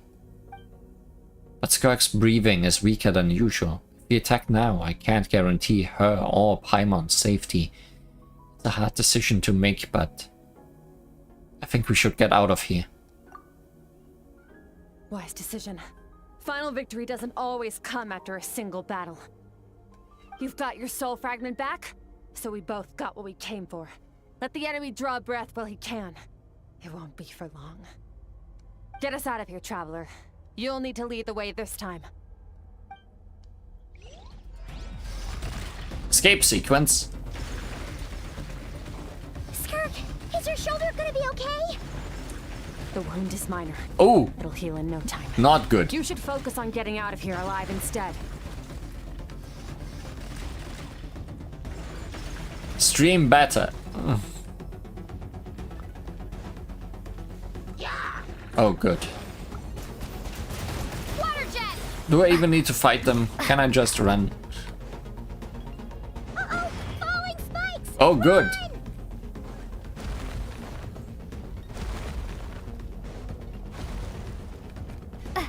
Don't have time for you guys.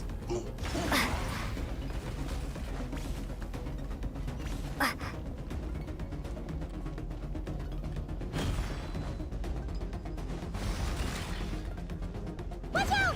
Looks like this place is about to collapse!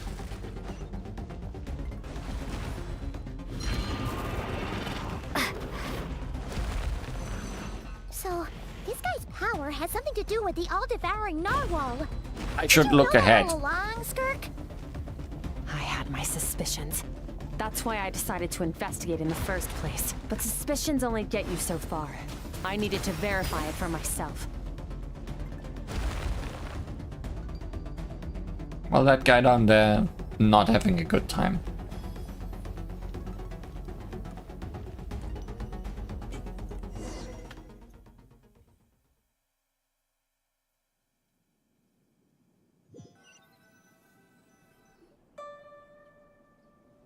Phew.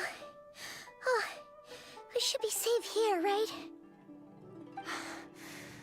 I no longer sense his presence. Can't have followed us out of that abyssal domain. Weaklings like him will find that my power is not so easily controlled.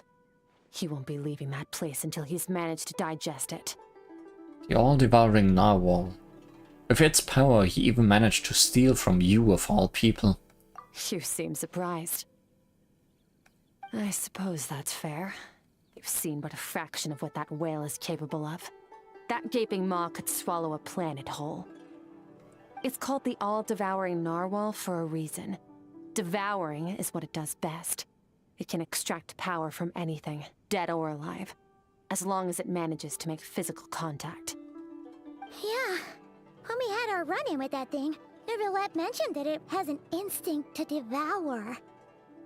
Your dragon friend recognized the nature of its abilities and used the power of Hydro to protect you. That worked because it was in a satiated state, so it was somewhat less aggressive than usual. It's a different story when it has no more power to feed off of. That's when its true voracious nature kicks in. It could devour everything on the planet in that state, which is why I cast it into that void space. But I hadn't counted on there being anyone left on this planet capable of wielding its power. To me, that says he must have encountered the whale a long time ago. Meaning, he must have known my master. Yeah, hearing you say the foul definitely got a reaction out of him. Exactly. It told me everything I needed to know. Hence why I said we both got what we came for. And I believe that brings our transaction to an end. Now that you're whole again, you can get back to your own journey. I'll handle the rest of this situation myself. No way! We can't leave now! Something was stolen from you because of us! We have to help you get it back! This isn't my first taste of failure or losing power. When you fall, you get back up again and become stronger. That's how it is.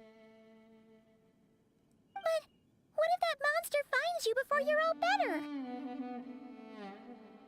Plus, how are you gonna get home? It's not like you can just go swoosh and open a door to the abyss again. Not without your full strength. So, sticking with us for the time being doesn't sound so bad, does it? Not out of pity. You said I don't want to be in your debt, but I still am. Fair enough. Then take this. What is it? A bag of Mora. Nothing in this world is free. I know that much. She uses money. Evil. I'll leave the planning to you. Hurry up and decide where to go. We shouldn't linger. We should take Skirk somewhere she can rest. But where? Paimon gets the feeling Skirk wouldn't like being around a lot of people. Oh wait! Baizhu said we could rest in the back room of the pharmacy, didn't he? Let's head there! all comes back to bite you. He'll know something about Master. I'm sure of it. Next time, I need to be ready. How's the shoulder? Fine. It was just a scratch. It'll take time to recover my strength, of course. But adapting to situations like this is nothing new for me. Your outfit looks different. Oh, this. It's a star crystal suit. Abyssal energy is scarce in Tevat. Wearing this helps me access it more freely. It stores concentrated abyssal energy that I can draw from on the go. When the energy runs out, it reverts back to its original form. Found somewhere to rest. Well, lead the way then.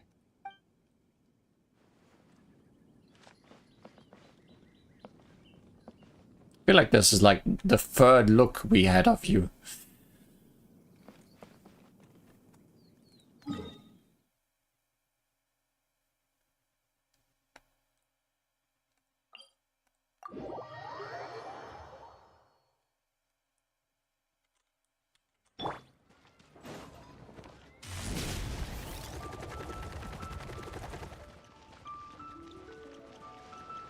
Hurry up, Brassa!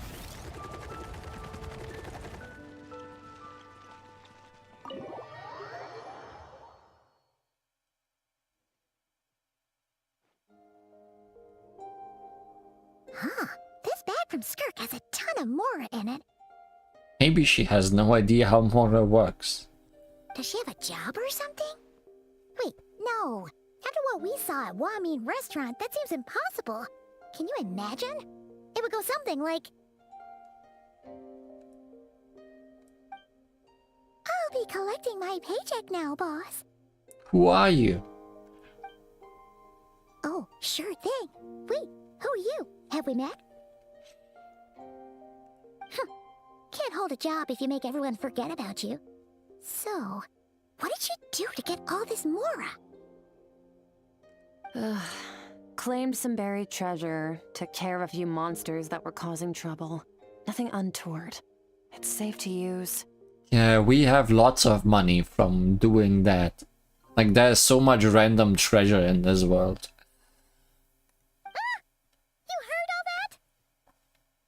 A sonorous voice like yours is hard to miss. I wouldn't be surprised if the sound of it traveled to the nearest mountaintop. That's why we don't tell Paimon any secrets.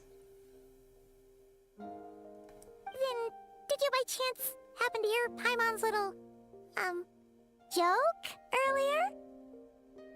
You mean when you called me Frosty the Lavender Melon? Yeah, that one. Yes, you did, huh? Paimon's whispering needs some work. No, sorry. Paimon totally misspoke just now. She didn't say that at all. It was, a Paimon lookalike. Yeah, she's a piece of work, that one. Always impersonating Paimon and giving people weird nicknames. Okay, fine. The truth is, Paimon didn't like you all that much at the start. But things are different now. You helped the Traveler in a big way, so... What do you say? Friends?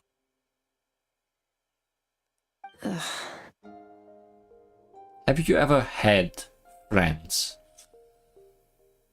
I noticed there was only one bed. Go ahead and get some rest. No, we're gonna share. Wait, what about you? I don't get tired, and I don't need rest. I'm going to practice my sword work. That should help me regain some strength. But your shoulder... Hey, don't just leave! Whatever. Let her tire herself out. She'll come back eventually. Let's get some sleep, Traveler. That comfy bed is calling, Paimon.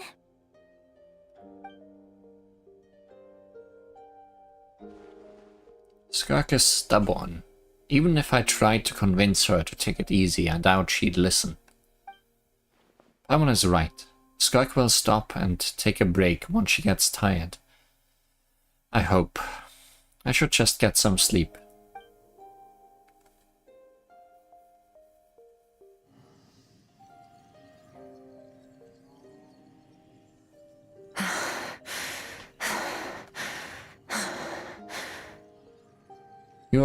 You're melting, smoking, steaming. I know it's just a pot.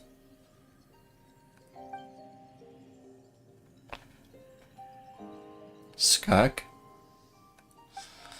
Of course she's acting like she didn't just get stabbed in the shoulder. Huh. Something seems off with her though.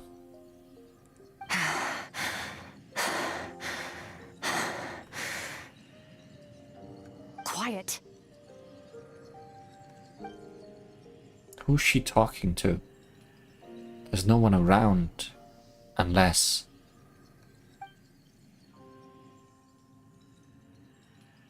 Do you even remember how many of us perished in that fire? How many bodies were left to rot on the scorched earth? Yet you alone live on. Keep your gaze fixed on your blade. You don't deserve to rest. Run! Skirk! Run! Only death awaits us here. Keep running, and don't ever look back.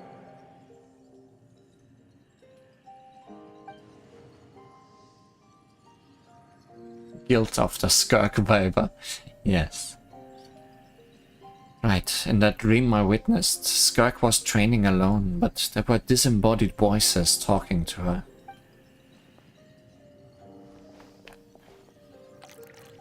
One of them mentioned a fire. I wonder what happened exactly, if only she could just talk to us.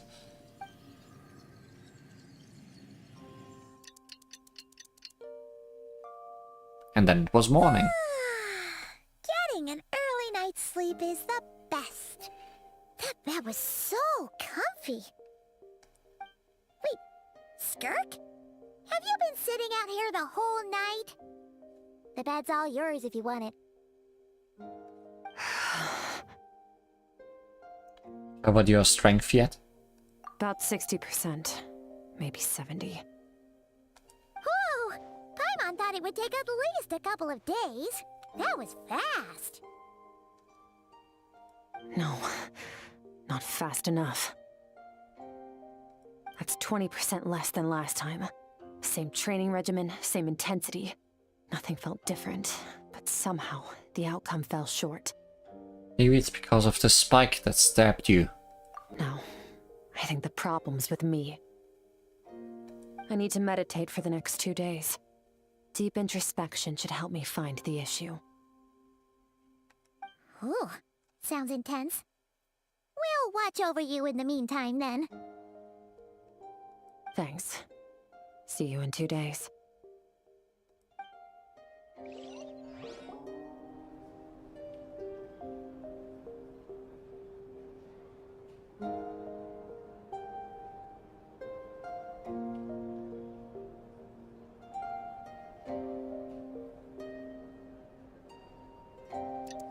Meditation in process.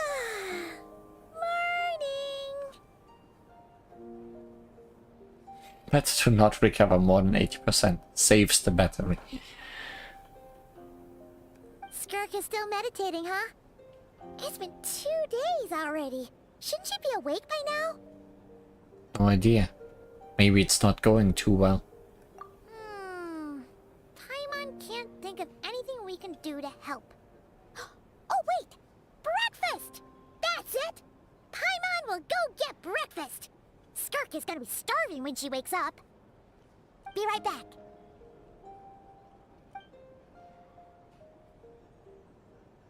Conveniently leaving us alone. Skirk looks so serene, almost like she really is asleep.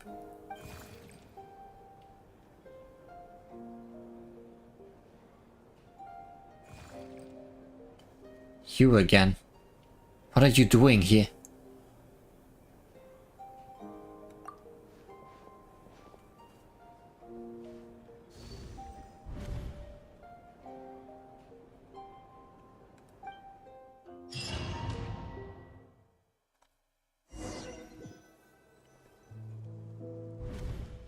This place feels familiar, but where am I exactly? There are towering cliffs, withered trees, and a strange river flowing from the horizon all the way here. But it's broken up several times along the way, with a waterfall at each breaking point. Closer inspection, the color of the water is changing. The closer I get to the lower portion, the darker it becomes, almost as if... Did you bring me here? Then that must mean this is... That's right. This is Skirk's inner world. Think of it as the threshold between the soul and dreams. And you are? This isn't your first time here, but what you remember is probably a space covered in darkness. I only managed to illuminate a small portion for you back then. So you can speak. Is she like the part of Skirk that Skirk does no longer want? That she has repressed? Actually, it's my first time talking to someone like this. I only managed to break free and bring you here because the injury weakened her power. I guess that's why I can speak again, too. Call it fate, if you want. I think that's the word they use in this world for lucky coincidences like this, right? Especially because it's saying the same things Skirk says. Now, before I take you to her, I gotta ask. You're the first outside visitor to ever come here, so what's your impression of this place? Why are there so many cliffs and waterfalls? Oh, you noticed. This river represents Skirk's strength. Strength accumulates over time. It is the summation of a person's lived experience. So this river is where all the fragments of Skirk's life should converge into a single stream of memories and emotions, flowing forward as one. But as you can see, this river has been severed numerous times. It's because Skirk doesn't like who she was in the past. And all she sees reflected in the river is a disgraceful shadow of who she was. She cuts through water and rock with the sword of reason, severs her connection with the past, and begins anew. Wait, that reminds me of something. You must learn to shut out all the pointless emotion.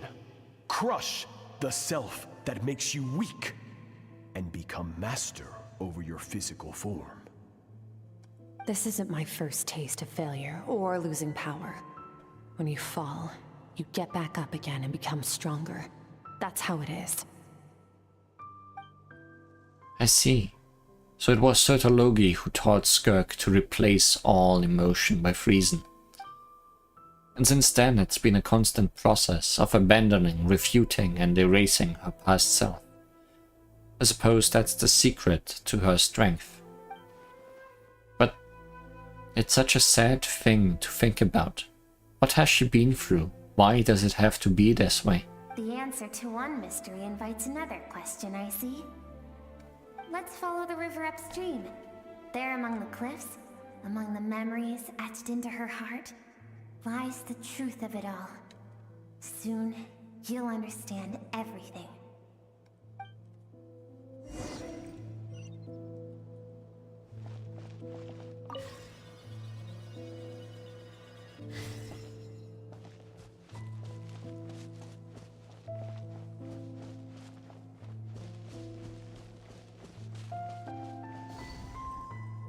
Ah, we're doing this again. This looks like a coastline. Huh? I recognize the drawing on the sand.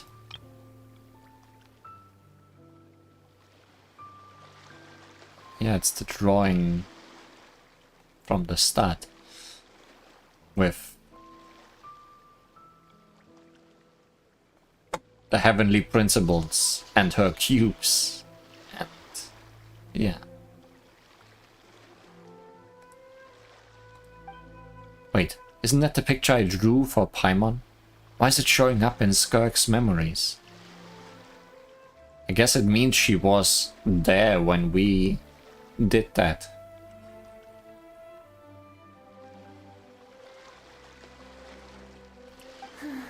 I I've always thought that, even when falling leaves don't come from the same tree, they can still form bonds of kinship when they meet.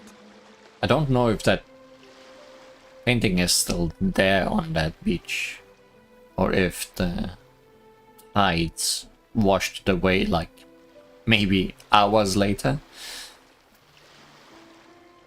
Like meteors, you both made a journey through the stars. Both travelers who have landed on a planet that is not your home. Yet, when she first noticed your presence, although she hesitated for a moment, she still chose to walk away, indifferent as ever. Ah. So we could have met her immediately, but she decided, nope. Why? If I think about it, it's not surprising at all. After what happened at One Man Restaurant, it's obvious she prefers to disappear from other people's lives.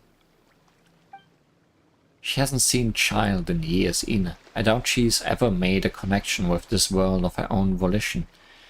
What I'm seeing now is a microcosm of her entire life.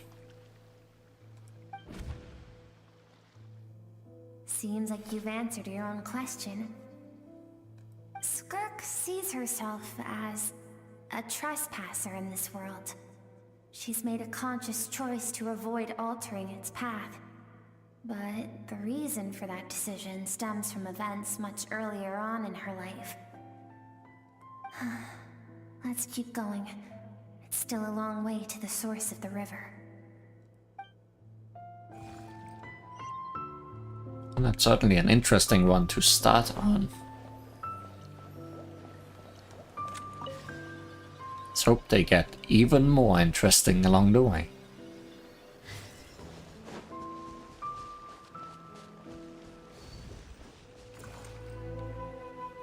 You now have what it takes to wield immense power. From this day forth, I shall teach you no more. No one can become a worthy warrior through imitation alone. I have given you fangs and claws. Now, you must learn to hunt. You wish me to travel the world beyond on my own, Master? Indeed. Make new friends. Embark on your own journey. And piece together a new future from the shattered remnants of your past. We will still have contact through the Abyss. But know this. One day, I will take the life you worked so hard to rebuild and reduce it to ashes. Just like the fire that haunts your mind. There he is.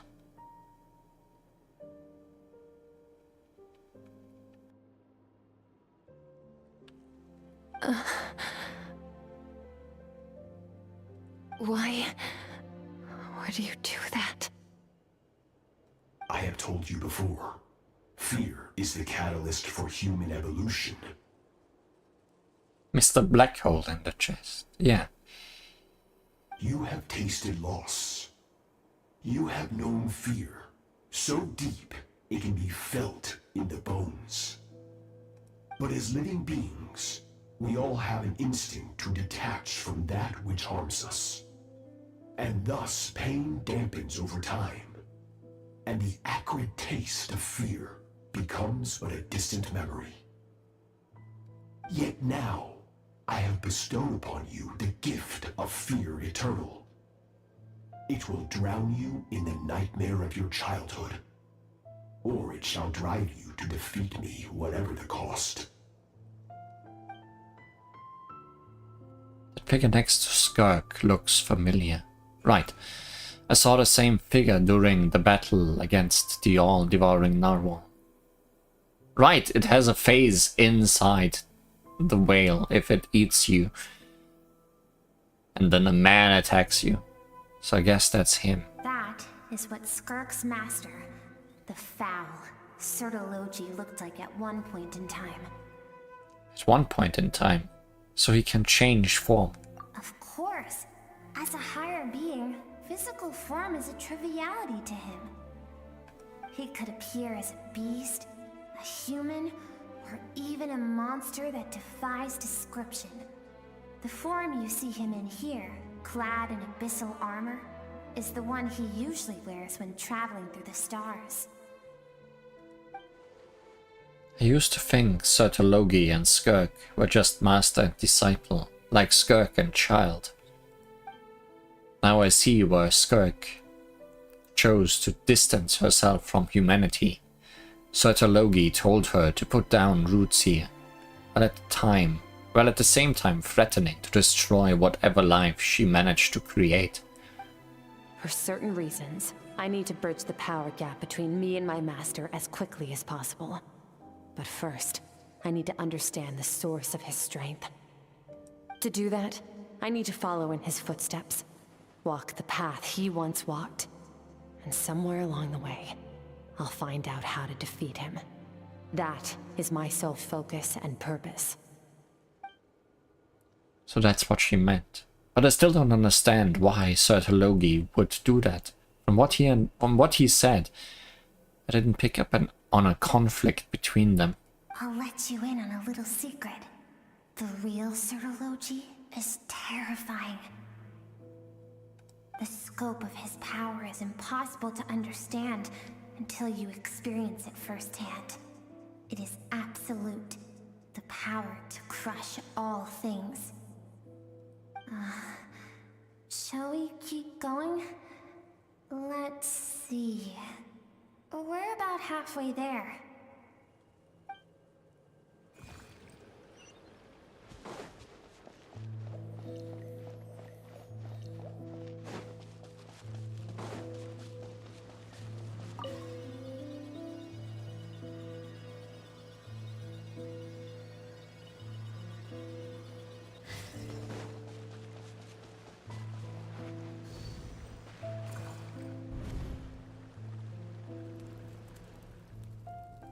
Must be Skirk, when she was a kid.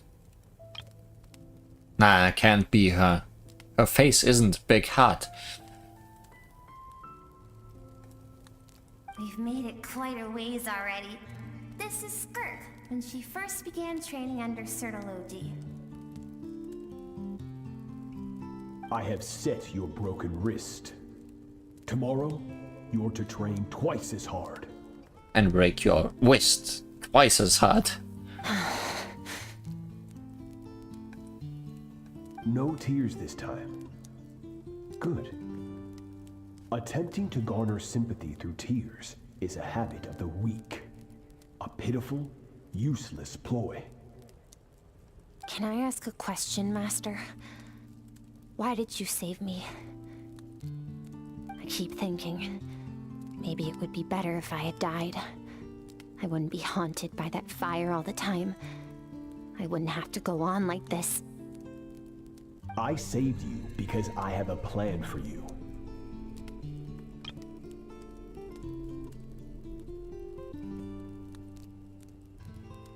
It has been too long since I fought a battle that demanded my full strength, and I hunger for it. Every so-called genius and prodigy I have faced has crumbled like sand underfoot. Before me, even fate bends the knee. Are you trying to create someone who can fight you on even footing? Is that your whole goal? So, I will teach you everything I know. Train you by whatever means necessary, in the hope that one day, you might surprise me. You had a hobby. I guess this is your hobby. But I don't want to draw my sword against you, Master. What you want matters little. Among the boundless sea of stars, the cries of the weak are but faint murmurs that disappear into the void. You of all people know that well. Yes, Master. From that day forward, all she knew was grueling training, emptiness, and fatigue.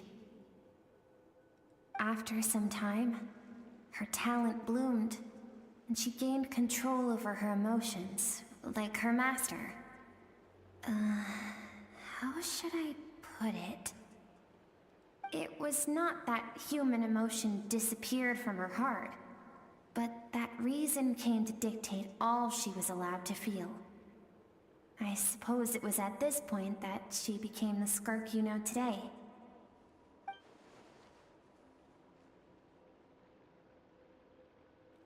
So, Sotologi saved Skirk from a disaster when she was a child, and never even tried to hide his ulterior motive. I suppose that leaves one final mystery. What really happened with the disaster back then? Sotologi's final words to Skirk were cold and cruel, but Skirk's reaction made it seem like it was a truth she knew all too well. I have a feeling it all comes back to what happened back then. We're nearly there. I almost don't want to reach the end. Well, shall we? This is the final stretch.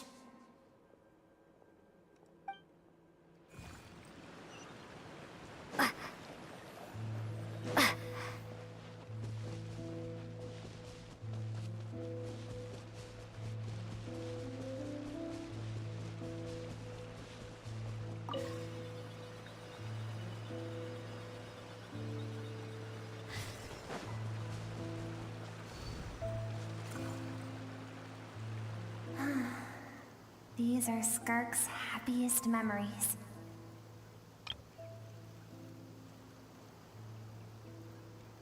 A true Skirkling. What a simple and carefree time it was. Wisps of clouds dotted the sky. The sun bathed everything in golden light. And when song filled the air, not even the shyest of flowers could resist swaying along. This is Skirk's homeland. She was so curious about everything as a child, always skipping school to go exploring instead. There was so much to discover. The treasures at the bottom of the sea, the secrets beyond the stars, and that merchant ship packed with adults wearing those strange clothes. Yes, the ship. That was the beginning of the end. It was a spaceship. When it arrived, the people that disembarked wore smiles on their faces and spoke of friendship. They claimed to be merchants from a neighboring planet, looking to establish trade. Never trust aliens. Skirk's parents, her relatives, her neighbors, everyone welcomed the newcomers with open arms and allowed them to explore the planet. To them, the visitors were guests and should be treated with hospitality. No one had any idea of what was to come. Several months later, an army of unknown origin arrived without warning and carried out a ruthless campaign to destroy everything and everyone on the planet. Skirk had skipped school that day, like so many times before, so she was not caught in the immediate wave of destruction. But when she came home that day, only fire and ruin awaited her.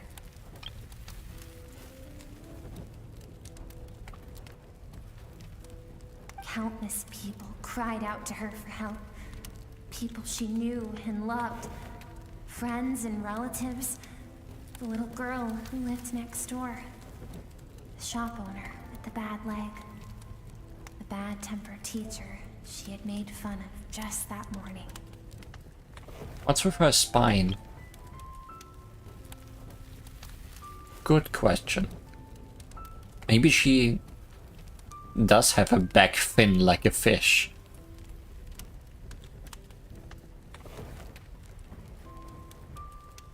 Their lives were discarded like worthless trash as the fire consumed one life after another. Skirk was helpless, All she could do was run. And so she did. She kept running, until an unexpected figure crossed her path. If Sertology hadn't been there in that moment, the fire would have claimed her life too. And there she would have remained, left to rot in the scorched earth, with no answer as to why any of this was happening. So why did those people destroy her homeland?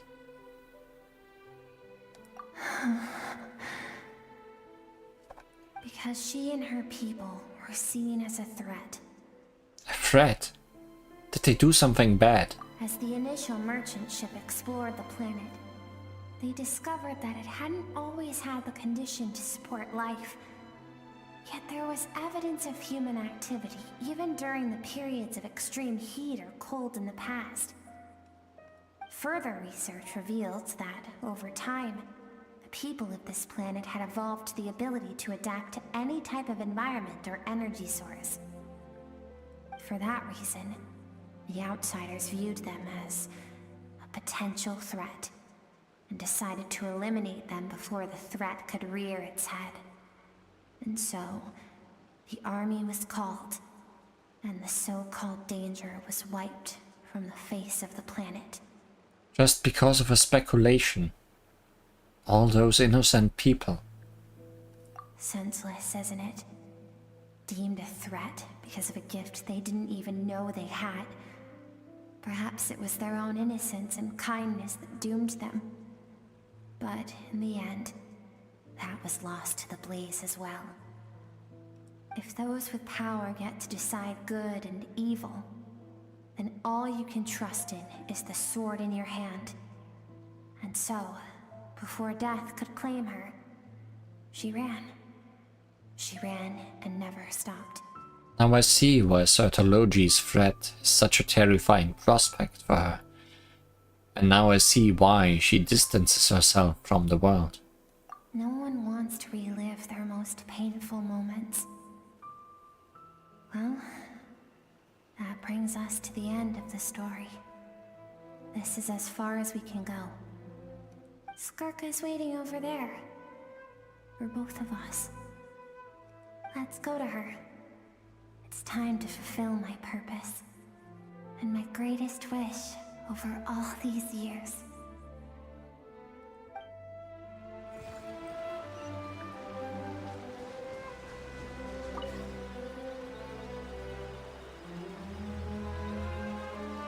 Hey Skirk, can I look at your back for a moment? I need to look if your spine is weird.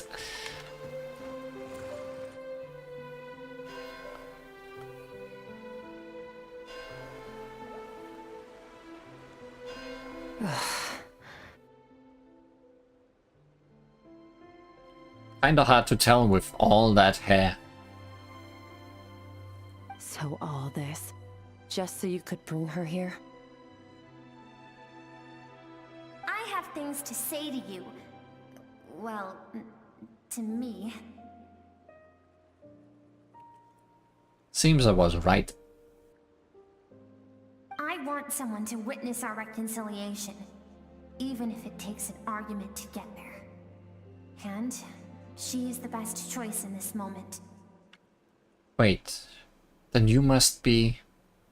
Her suppressed emotional self. The version of herself she keeps locked in the recesses of her mind, stifled by reason.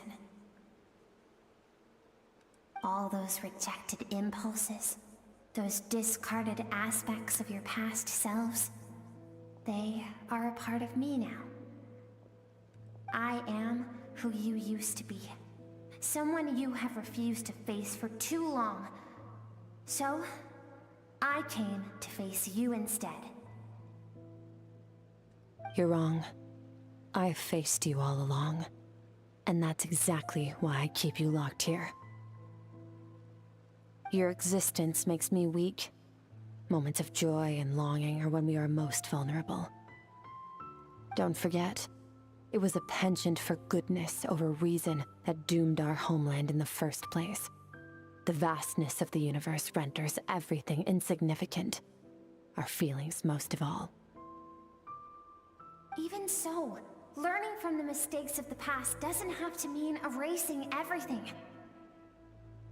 Strip yourself of your so-called weaknesses, emotions like kindness and empathy, and what makes you any different from the ruthless soldiers who slaughtered our people? The difference is that I'm doing what is right, what is necessary. I'm pretty sure they felt the same. I allow you to exist, but with limited freedom. That is the greatest kindness I can offer.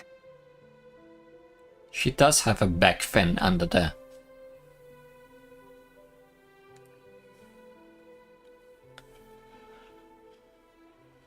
I've shouldered everything you couldn't carry. I rose above the numbness and emptiness, and it was cold, unfeeling reason that brought me this far. It made me who I am. It made me strong. That is the problem. I want to shoulder those things together. On the grand scale of the entire universe, maybe our feelings are vanishingly small, but why should that mean they don't matter? Emotion gives warmth to the cold expanse of space. It gives meaning to the world around us. Think back to those nights of gazing at the stars, those afternoons of exploring the unknown. Think back and let them grant you peace. A brief respite from the pressure you put on yourself.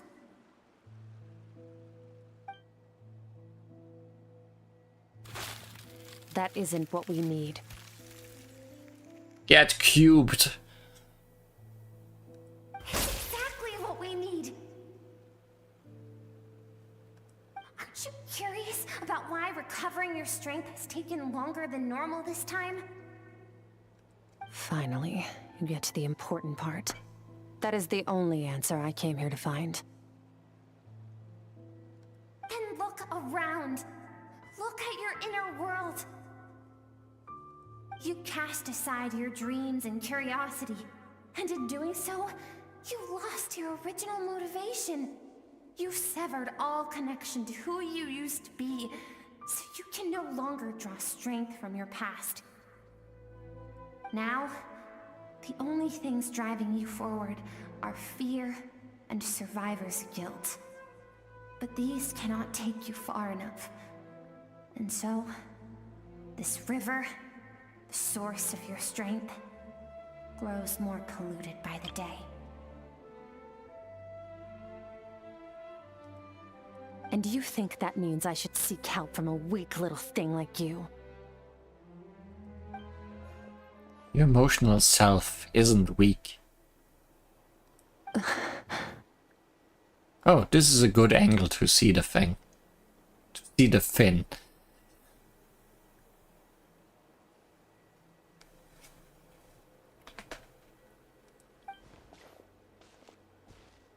The fact that she transcended time and broke free from her constraints to come and face you.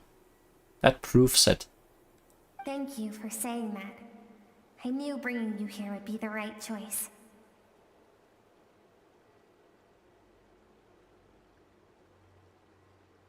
To be honest, I'm not here to argue with you. This isn't about who's right or wrong. And in fact, I agree that in order to make it through the wake of that tragedy, we had to distance ourselves from the pain through reason over emotion. But what is right at one point in time isn't always right forever. I know you will never forget that fire. I know the fact that you were the sole survivor fills you with guilt. And I know that among the voices that haunt you, mine is there too. Because deep down, you know that you didn't turn out to be the person you wanted to be. All those unfulfilled hopes are like knives to the heart. And I don't want you to hurt anymore. So even if you can't accept me, I hope, at least, that you can let go.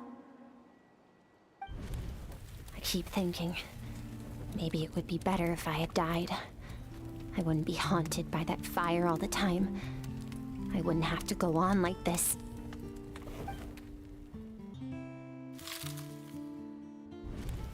Your dad and I, we're not afraid to stare death in the face, but we need you to survive.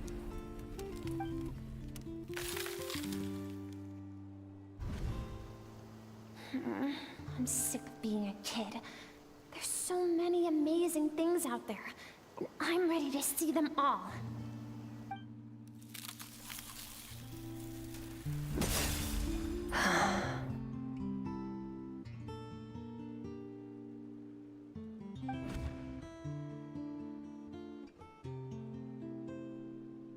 I remember.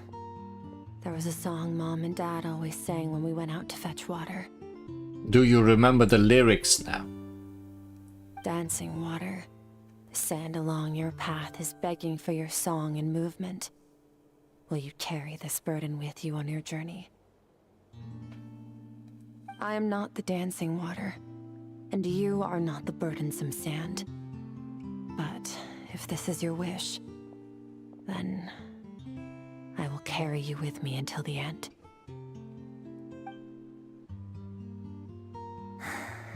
Thank you. I should be thanking you.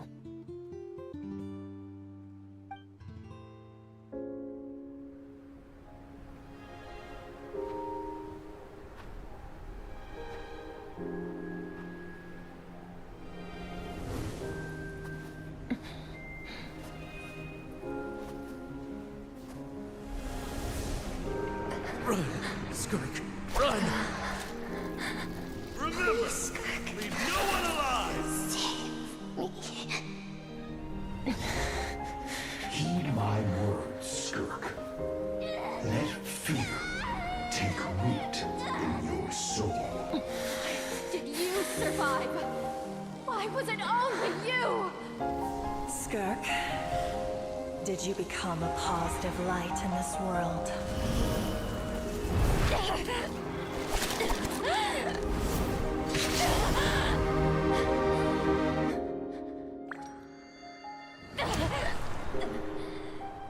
Hey, this doesn't have to be the end.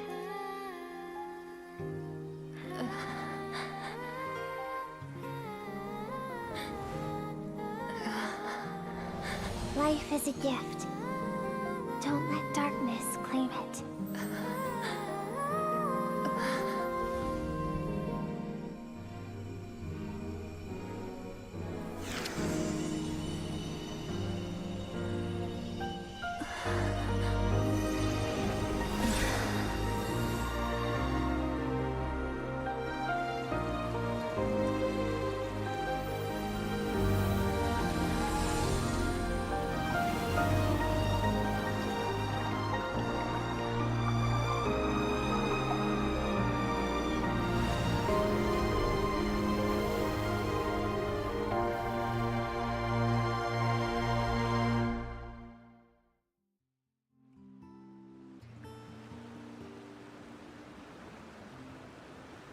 Ice River.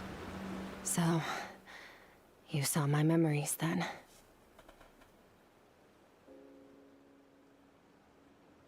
I once asked my master if survival of the strongest was the law of the universe.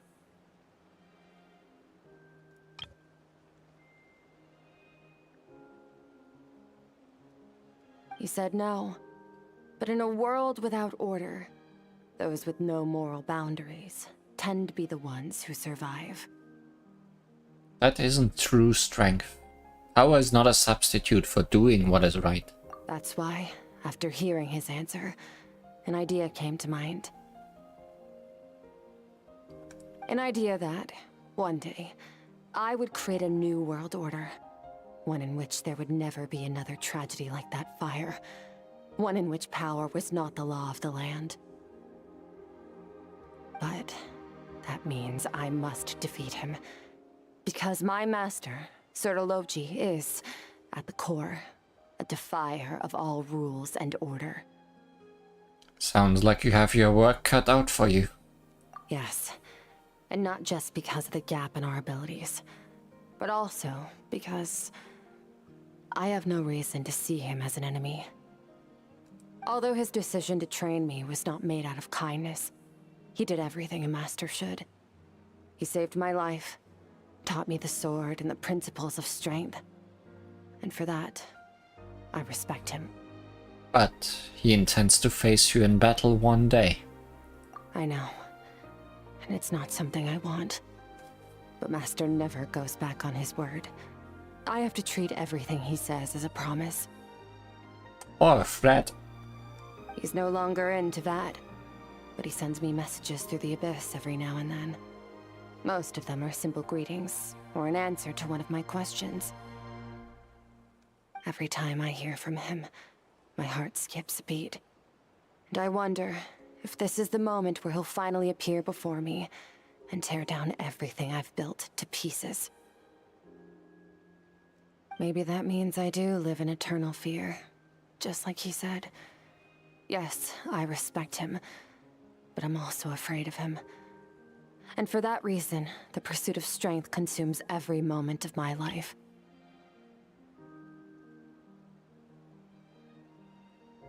I don't know what Master has planned, but I have to be ready.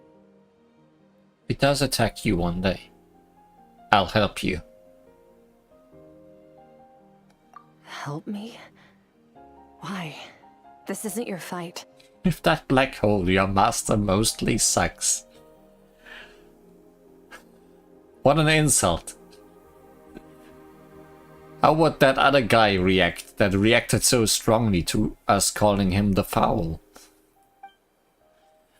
Because if we want to build the world we both want to see, everyone has to be willing to fight for it. If we all do our part, we can make the entire universe a kinder place.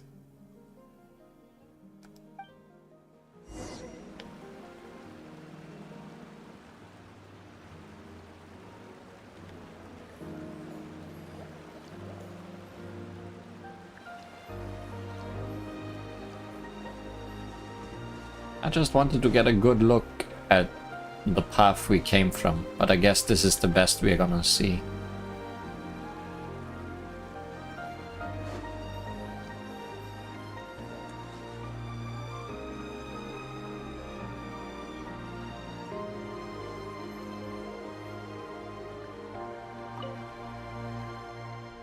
Skirk gazes into the distant sky.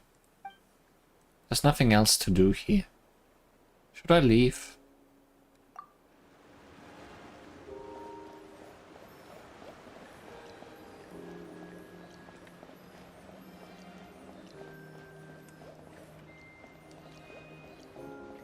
Oh, not even gonna let me go all the way to that waterfall.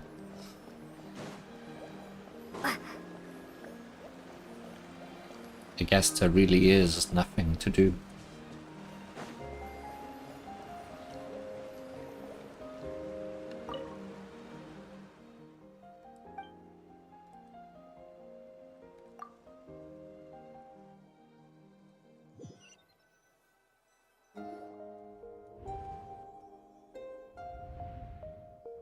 Oh, you're finally awake! Honestly, Paimon was gone for like 2 seconds and then she comes back and finds you both unconscious? Oh, you scared Paimon half to death! You're both okay, right? What does it look like? Looks like your strength is back. And you look stronger than ever. Only water from the source can cleanse the rot and filth that flows from the past into the future. I taught you to incorporate the experiences from your journey into how you fight. I suppose what happened today will become an inseparable part of who I am. Okay, so Paimon feels like she's missing some important context. I'll tell you. Maybe. But whatever. Paimon brought back tons of delicious snacks. Let's dig in.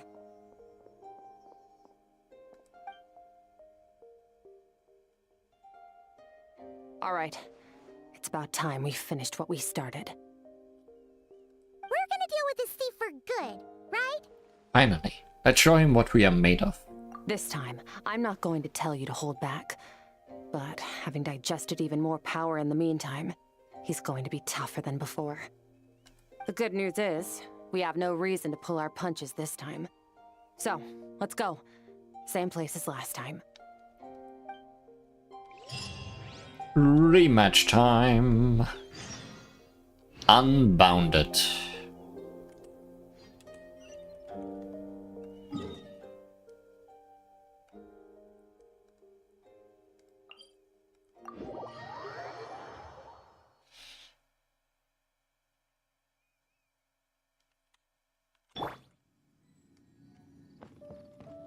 Running late again.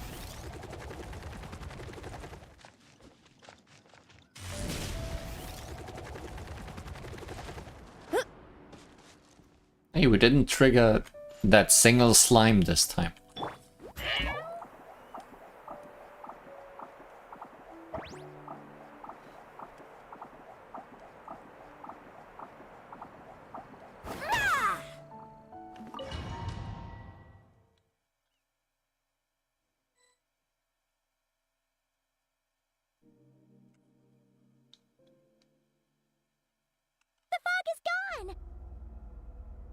And we get to see another giant black hole.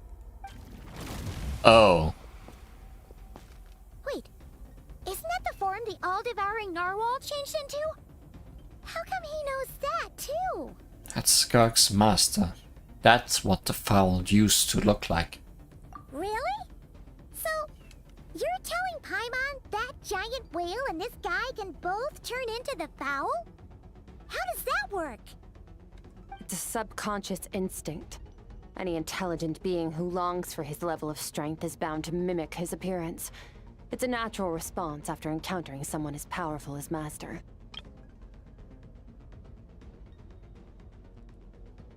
To them, he represents ultimate power. We know the person before us has encountered Master, and we know he stole a portion of my power. So it's not surprising that he would assume this form. Okay. Oh, the closer Paimon looks, the more intimidating it gets. Nervalette isn't here this time, so it's up to us. He won't have the nerve to steal again after we're done with him. Let's teach this guy a lesson. Yeah, you go get him, Paimon.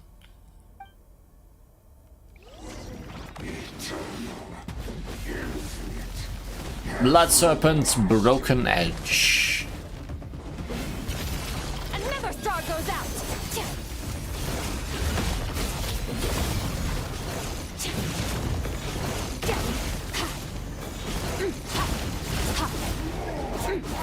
Haven't forgotten your training, I hope.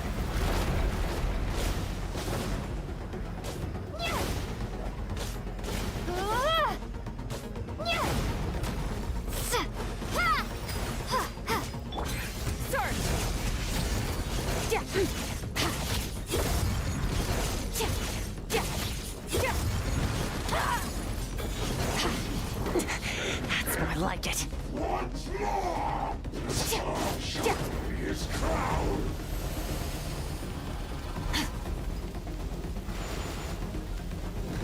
Hey, I should have used the one to deal with those.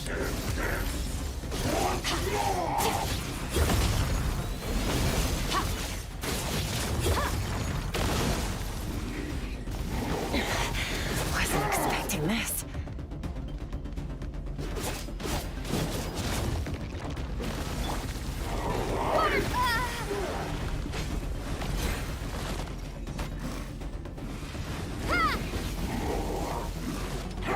Water jet!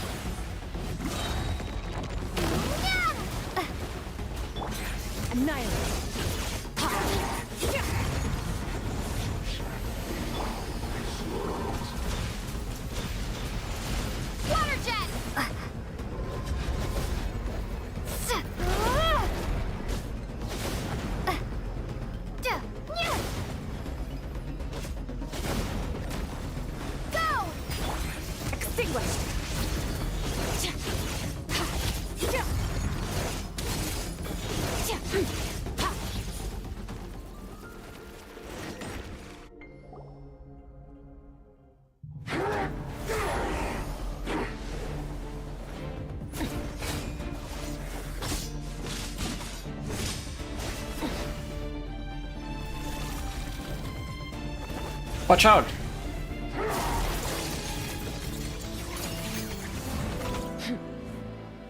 Haven't had enough of my power.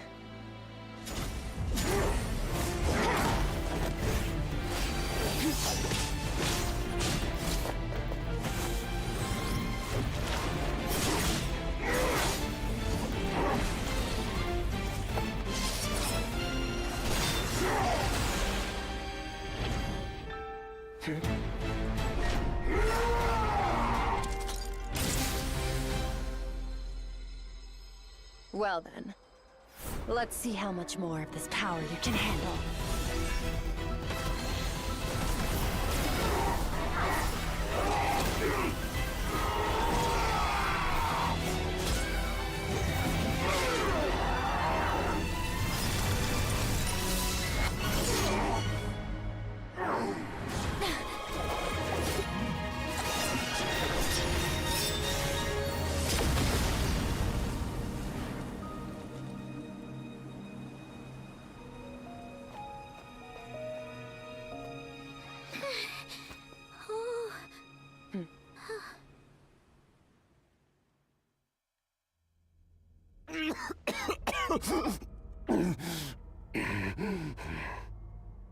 And then he was just a guy. Well, in fancy have you outfits. come to your senses? You saw that my body was at its limit. So, you deliberately channeled your power into me, knowing that it would destroy my shell from within. Such power, such keen battle instincts. So you must be... Skirk, Sertologi's disciple. How long has it been? How long has he been away from Tevat? Hundreds of years. Hundreds? Sorry, it's a lot to take in. I should introduce myself. I am Skofnungar, a friend of your master and one of his followers. This is the first time I've heard your name, Skirk. But hundreds of years ago, I knew you existed. And I knew you would come here. Hundreds of years ago? Sounds like you and Master have quite the history. Care to tell us about it? Of course. Might as well take advantage of a clear head while I can. The story starts a long, long time ago. I was born into a noble family in Conria. As the eldest son, I was set to inherit our title. But I contracted an incurable illness as a child, and everyone gave up on me. I trained the sword harder than anyone else, defeated all of my peers. But it was all in vain. When other people looked at me, all I saw in their eyes was pity, or a strange glee in my misfortune. Even my parents were just waiting for me to die. Over time, my heart hardened, and I became aimless. That was the point where I met your master, Sertologi. We were similar in age, but different in background. He was born in prison, the son of criminals who had been sentenced to death. He spent his childhood wandering the streets, facing more criticism than the literary works in the Universitas Magistrorum. Yet, he always wore a smile on his face, as if kindness and malice were one and the same, and he could not see the difference. I still remember what he said to me when we first met. You need to fight to survive. Even if it's a losing battle, it should light a fire under you. How can you sit back like this and go down without a fight? That does sound like something he would say.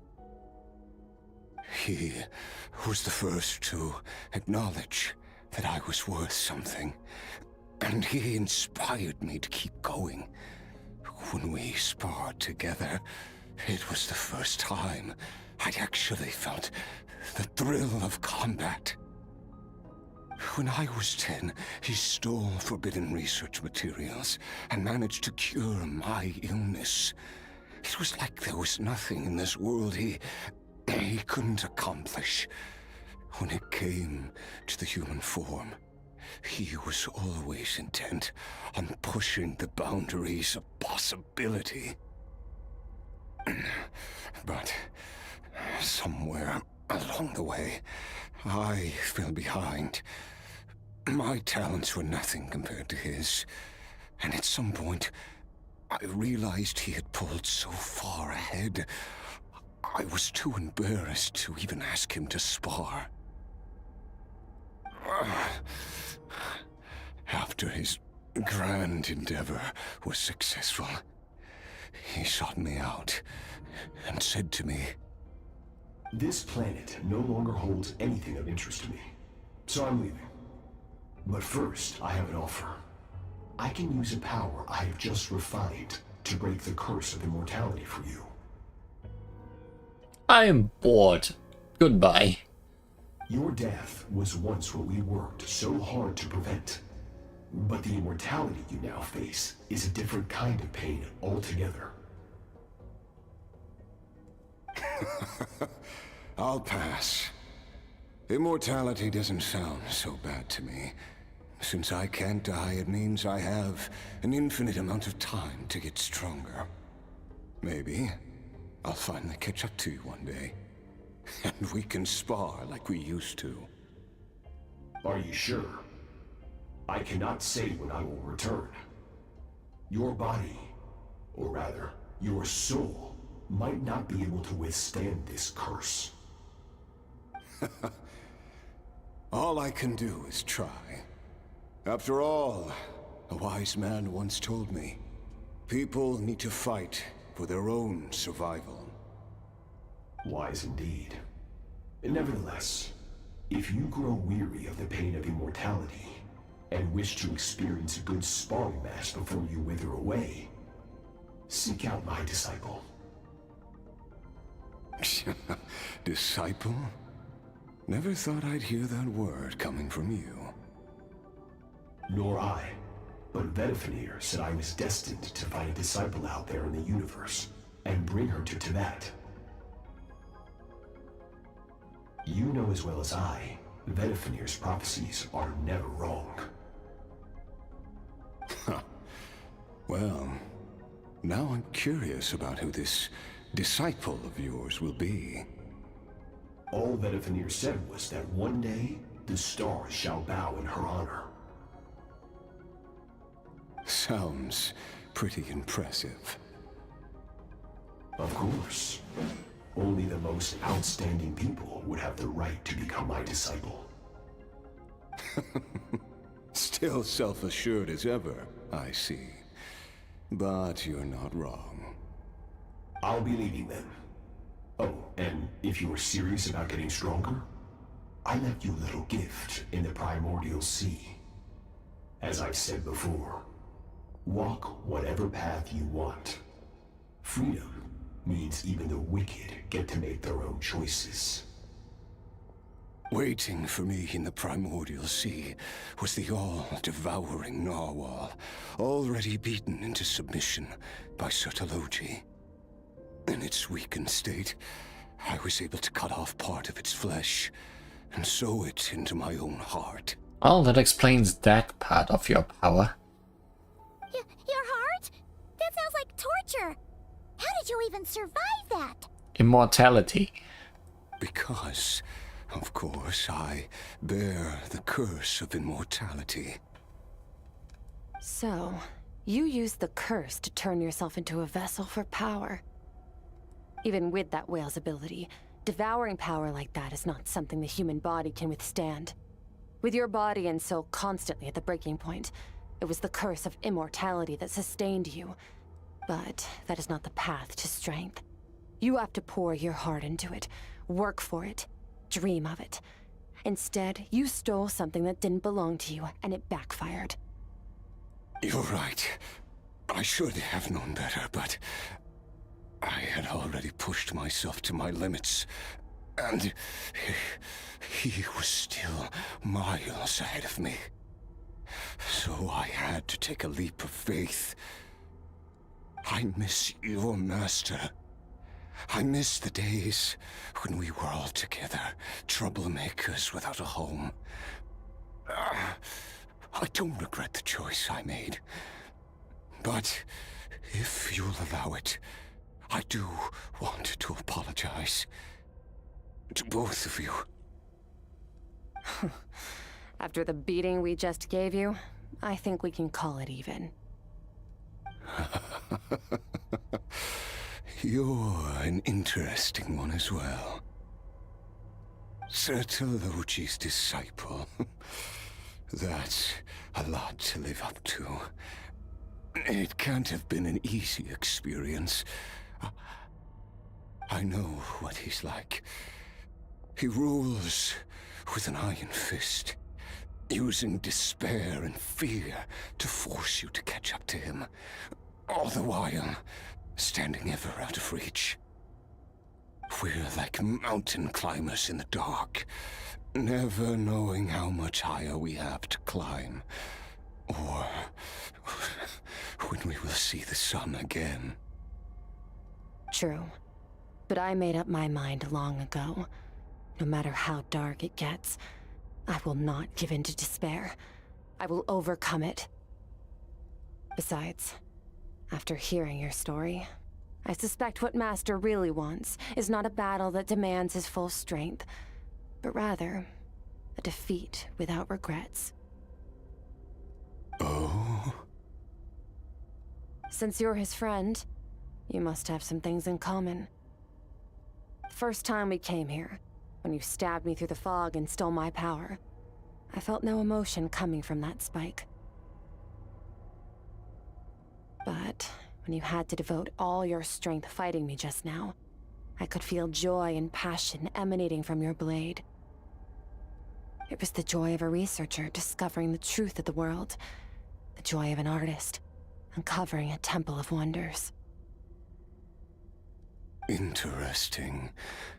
I'm certain I didn't express those emotions outright, yet you were able to read them from my blade, like a glimpse into my inner world. You're right. That battle brought me an unbridled sense of joy, and my defeat brings me no regret whatsoever. Exactly. I think Master also craves a battle like that. One where his opponent forces him to use all his strength, unlock the extent of his potential, and transcend his own limits. A battle to end all battles. After which, all can come to an end, including, perhaps, his life. For that very reason, good and evil are meaningless to him. He has one purpose, one goal: to complete himself. It's one of the secrets to his strength. Perhaps you're right. Perhaps that is his goal. What a battle that would be. Oh, to witness such a... Are you done? Are you okay? Too many different kinds of power are surging through my body. The curse of immortality allows it all to coexist, but it does not remove the pain. I won't be able to hold on to my sanity for much longer. What a shame. I would have loved to witness that battle. Sertologi once offered to free me from this curse. Now, I must ask that of you, Skirk. Can you release me from the pain? I can, but not through death, if that's what you were hoping for. It's not a suitable punishment for your crime. As an alternative, I can take your consciousness, along with all the power you've consumed, and smash it to pieces. The impurities will dissipate, and under the curse of immortality, your mind and body will regenerate. When that process is complete, you will be back to who you were before, no longer tortured by powers you can't control. But it will be a time-consuming and painful process. The decision is yours to make. I accept. And who knows? Perhaps I'll wake up in time to witness your great battle with Sertologi. I have faith that you'll be able to stand against him one day. Though I know it'll be a long and arduous road. How much should one smoke to voice act him? All the fog in this room. If we are climbers in the dark, it appears the dawn has finally broken for me. But your ascent continues. At least, it looks like you are not alone on your journey. I will reach the top of this mountain, no matter what it takes. And you, Skofnungur, will be my witness at the end of all things. That's finally over. Let's get out of here. She turned him into a chest. Huh. At least we don't have to make a mad dash for the exit like last time. We also couldn't because there is no path back.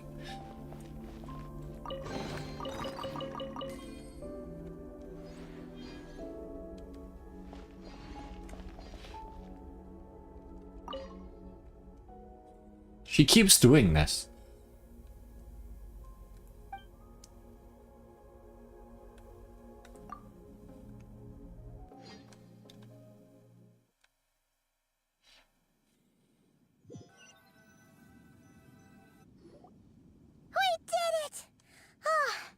It's only been a few days, but it feels like forever.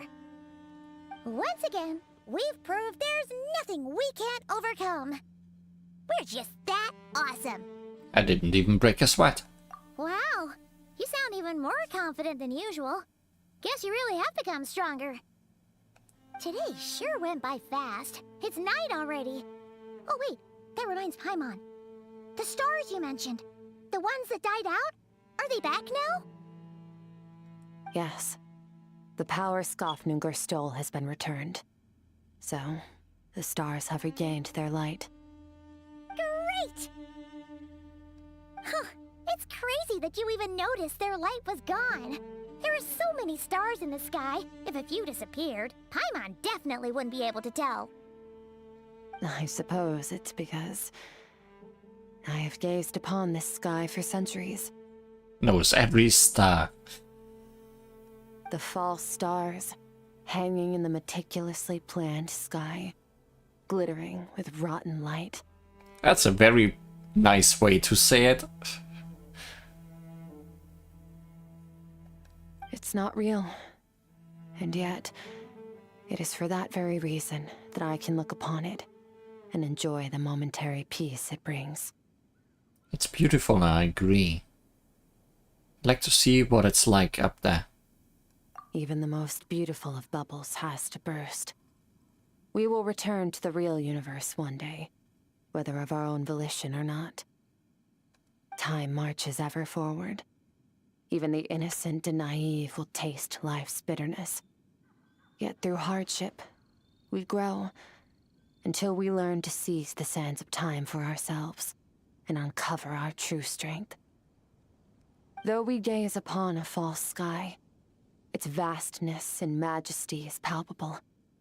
One can only wonder, What is it going to take for kindness to reign supreme in the vast expanse of the universe? Ugh, this is all going over Paimon's head. But if she knows one thing, it's that the traveler always finds a way. Neither way. Else I could not travel. Ever since we met, she has filled Paimon's days with happiness. No matter how tough things get, she always finds a way to make it better. If it's too big a job for one person, then we'll do it with two.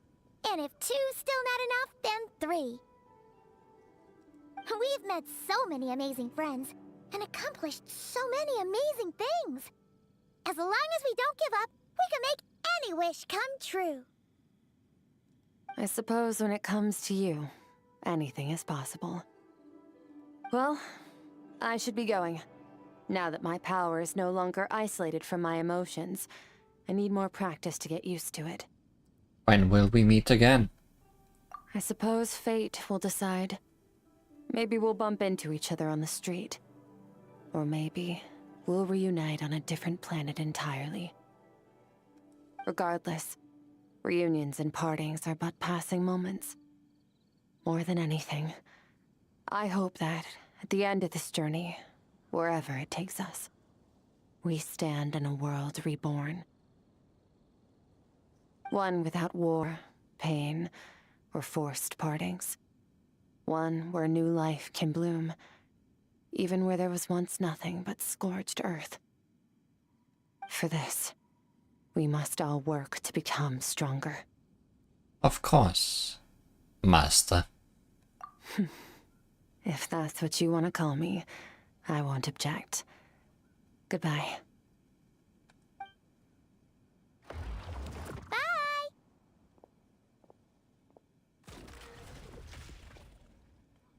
And she came as sudden as she disappeared. The other way around.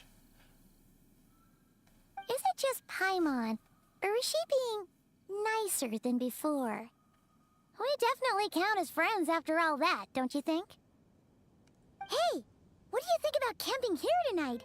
There's nothing quite like sleeping under the stars. Come tomorrow, we can continue our journey. Oh, and since Paimon treated you to that super nice meal at Wanmin Restaurant, it's about time you returned the favor.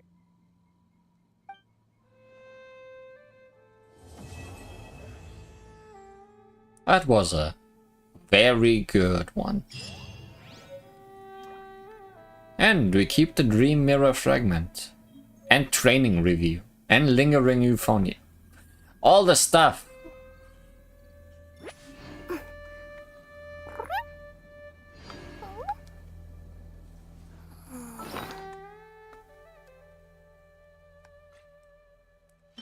Dream Mirror Remnant. An abyssal crystal, a gift from Skirk to you. When worn, it can be used in your sleep to dream mirror with her. To find the culprit, Skirk infiltrated your dreams, while you witnessed the memories deep within her heart. Use this crystal once more to revisit certain scenes of what happened back then. Yay, we have CG.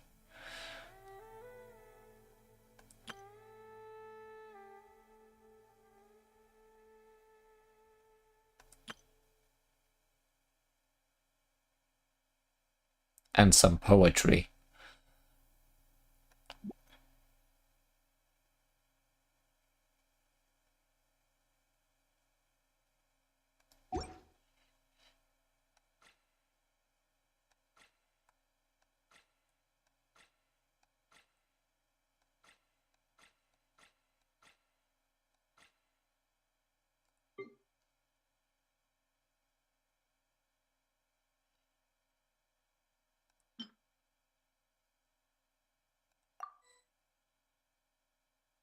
Oh, okay.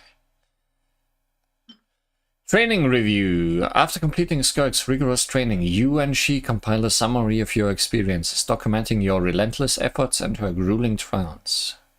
Though the training has ended, revisiting these records can still yield invaluable insights. Oh, we get some We get some actual experience.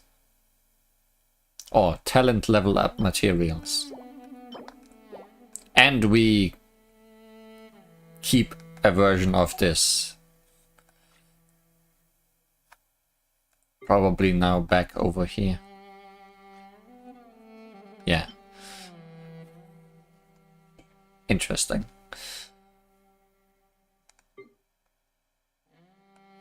And we got her guitar.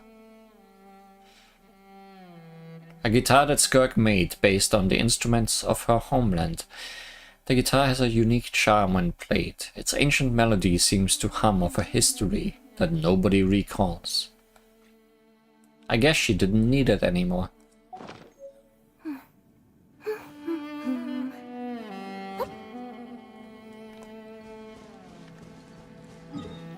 Now, I am curious. Was that washed away?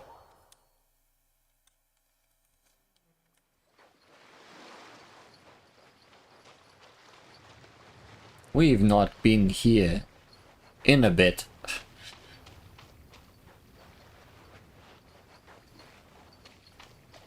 Crap.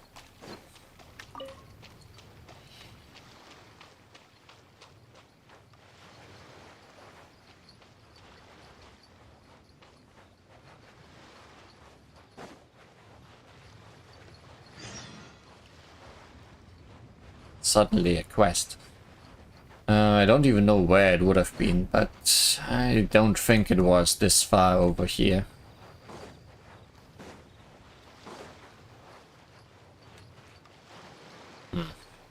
It's probably gone.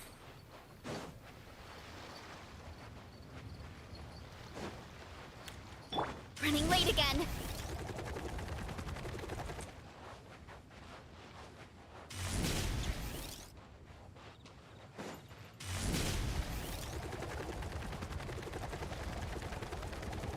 Okay, one last thing to look at. It's kinda thematically appropriate.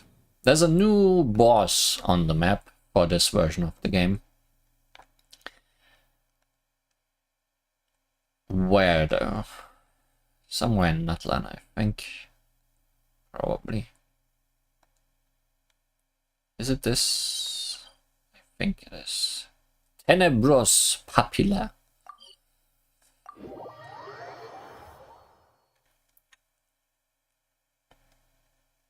It's real pretty and weird.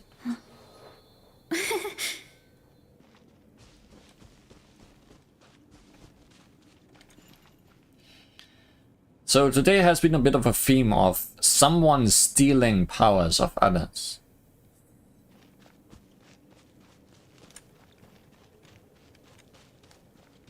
This thing is on theme.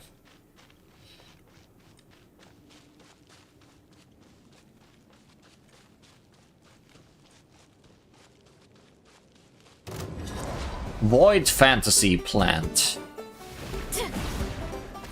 Shower me with praise. Or is it a horse?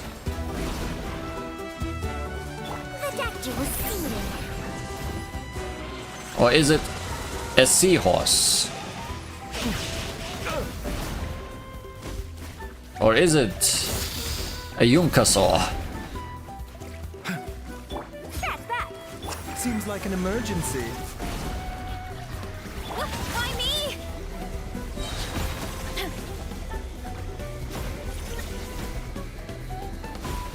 Hurry up, Grassa! Charge! Dip! Head! Ow!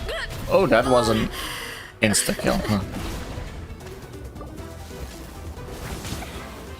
This boss takes on the form of many different bosses. Not just the ones we've seen so far, but it seems to like them this time.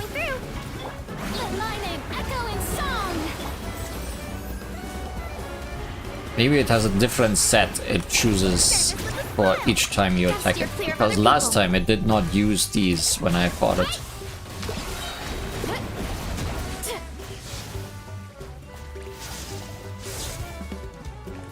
definitely seems to be repeating forms this time. Losing? No, I'm not losing.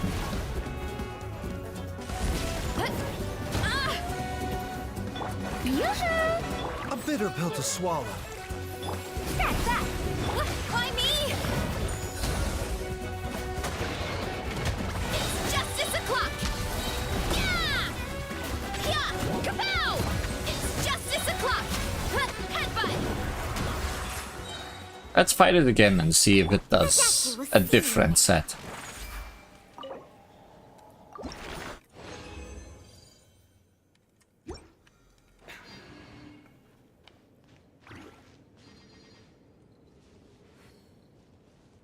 I'll come back.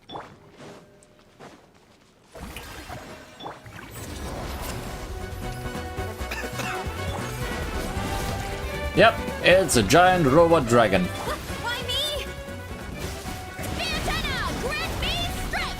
Charge! It's Running late again. electro plant, I think.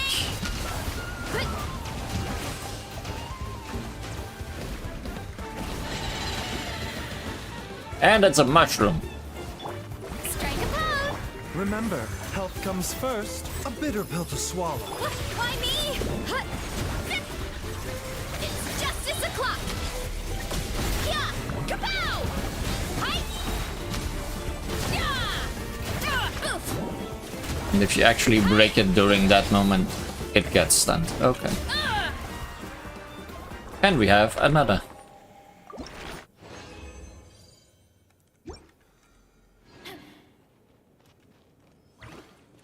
It's essentially a boss rush in one boss.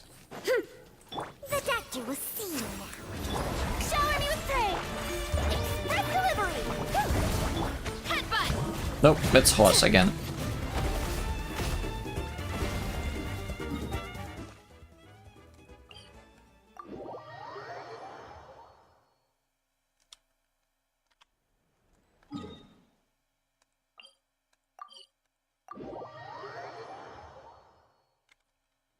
Hurry up, Brassa!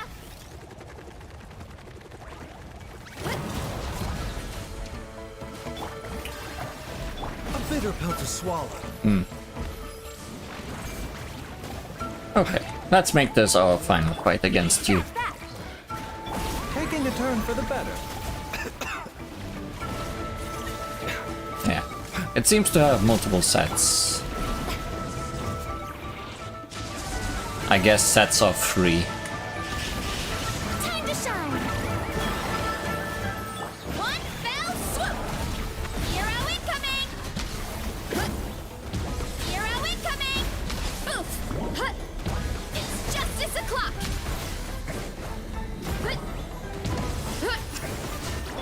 Strike a pose! Mind the side effect. Why me? Sign here, please! Hi! Yeah! Headbutt! It's justice o'clock!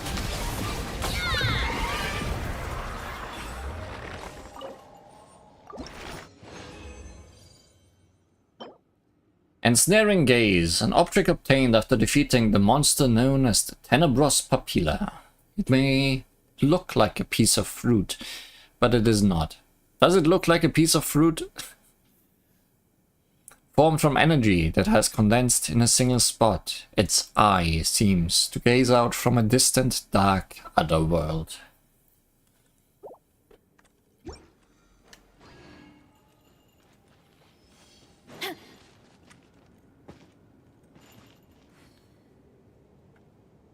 But that's all for today. And probably for this version of the game. I think I'm gonna have to look at the Traveler's Tales by myself. All the characters strewn about. At least I don't think there will be anything else worth streaming in this version of the game.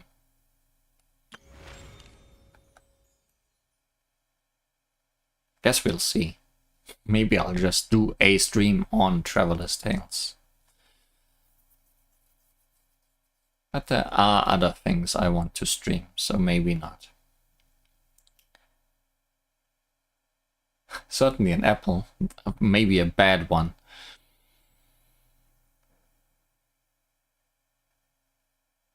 The next version is gonna be interesting. I think we are done with Natlan. So where would one go after Natlan? The original plan was to go to Snezhnaya after Natlan. But the developers thought otherwise. They essentially realized there's a huge gap between what they as the developers know and what the average player knows. Because there is a lot of lore that's hidden away in books, and not everybody reads those. Weird. I couldn't be part of the problem. And then there's also lots of side quests and all kinds of things that make it kind of difficult to keep everything that's maybe important, maybe not important, straight. So the next leg of our journey is a decision made by the creators of this game to kind of get everybody on the same page. I'm quite excited for what they have planned for us. So until then, thanks for watching, and see you again. Maybe I'm also wrong and we are not done with Natlan yet, but I know that that will happen sooner rather than later.